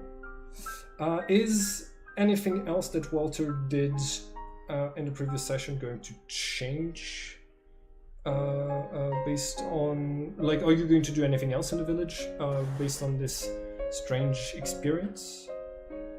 No. Walter, in fact, where before he was just idly messing around, like, trying to figure out how to take care of this goat, now he is, like, looking at the goat, brooding, and I have a feeling the goat will now be a little bit worried about him. Okay. Worried about who? Walter. Oh, okay, yeah. Because there is, like, a degree of, like, anger there, and I don't know if Becky is keen enough to sense it, but... Mm-hmm. It's influencing the way that he's going to interact with the rest of the group. Yeah, a little bit. All right. How do you feel about the fact that you managed to defeat some summoners, the elite of your race, but that you also had to witness their deaths? There was a considerable moment of time where he thought they weren't even an illusion. Mm-hmm. However, now seeing that, he pretty much considers that it was the same effect as for the Void Knight. He thinks that she doesn't know actually how strong they are, and that was probably a huge lucky moment. Okay. Good. Okay, this was a really fun session. I think we could end it here unless you have any other roleplay that you want to do.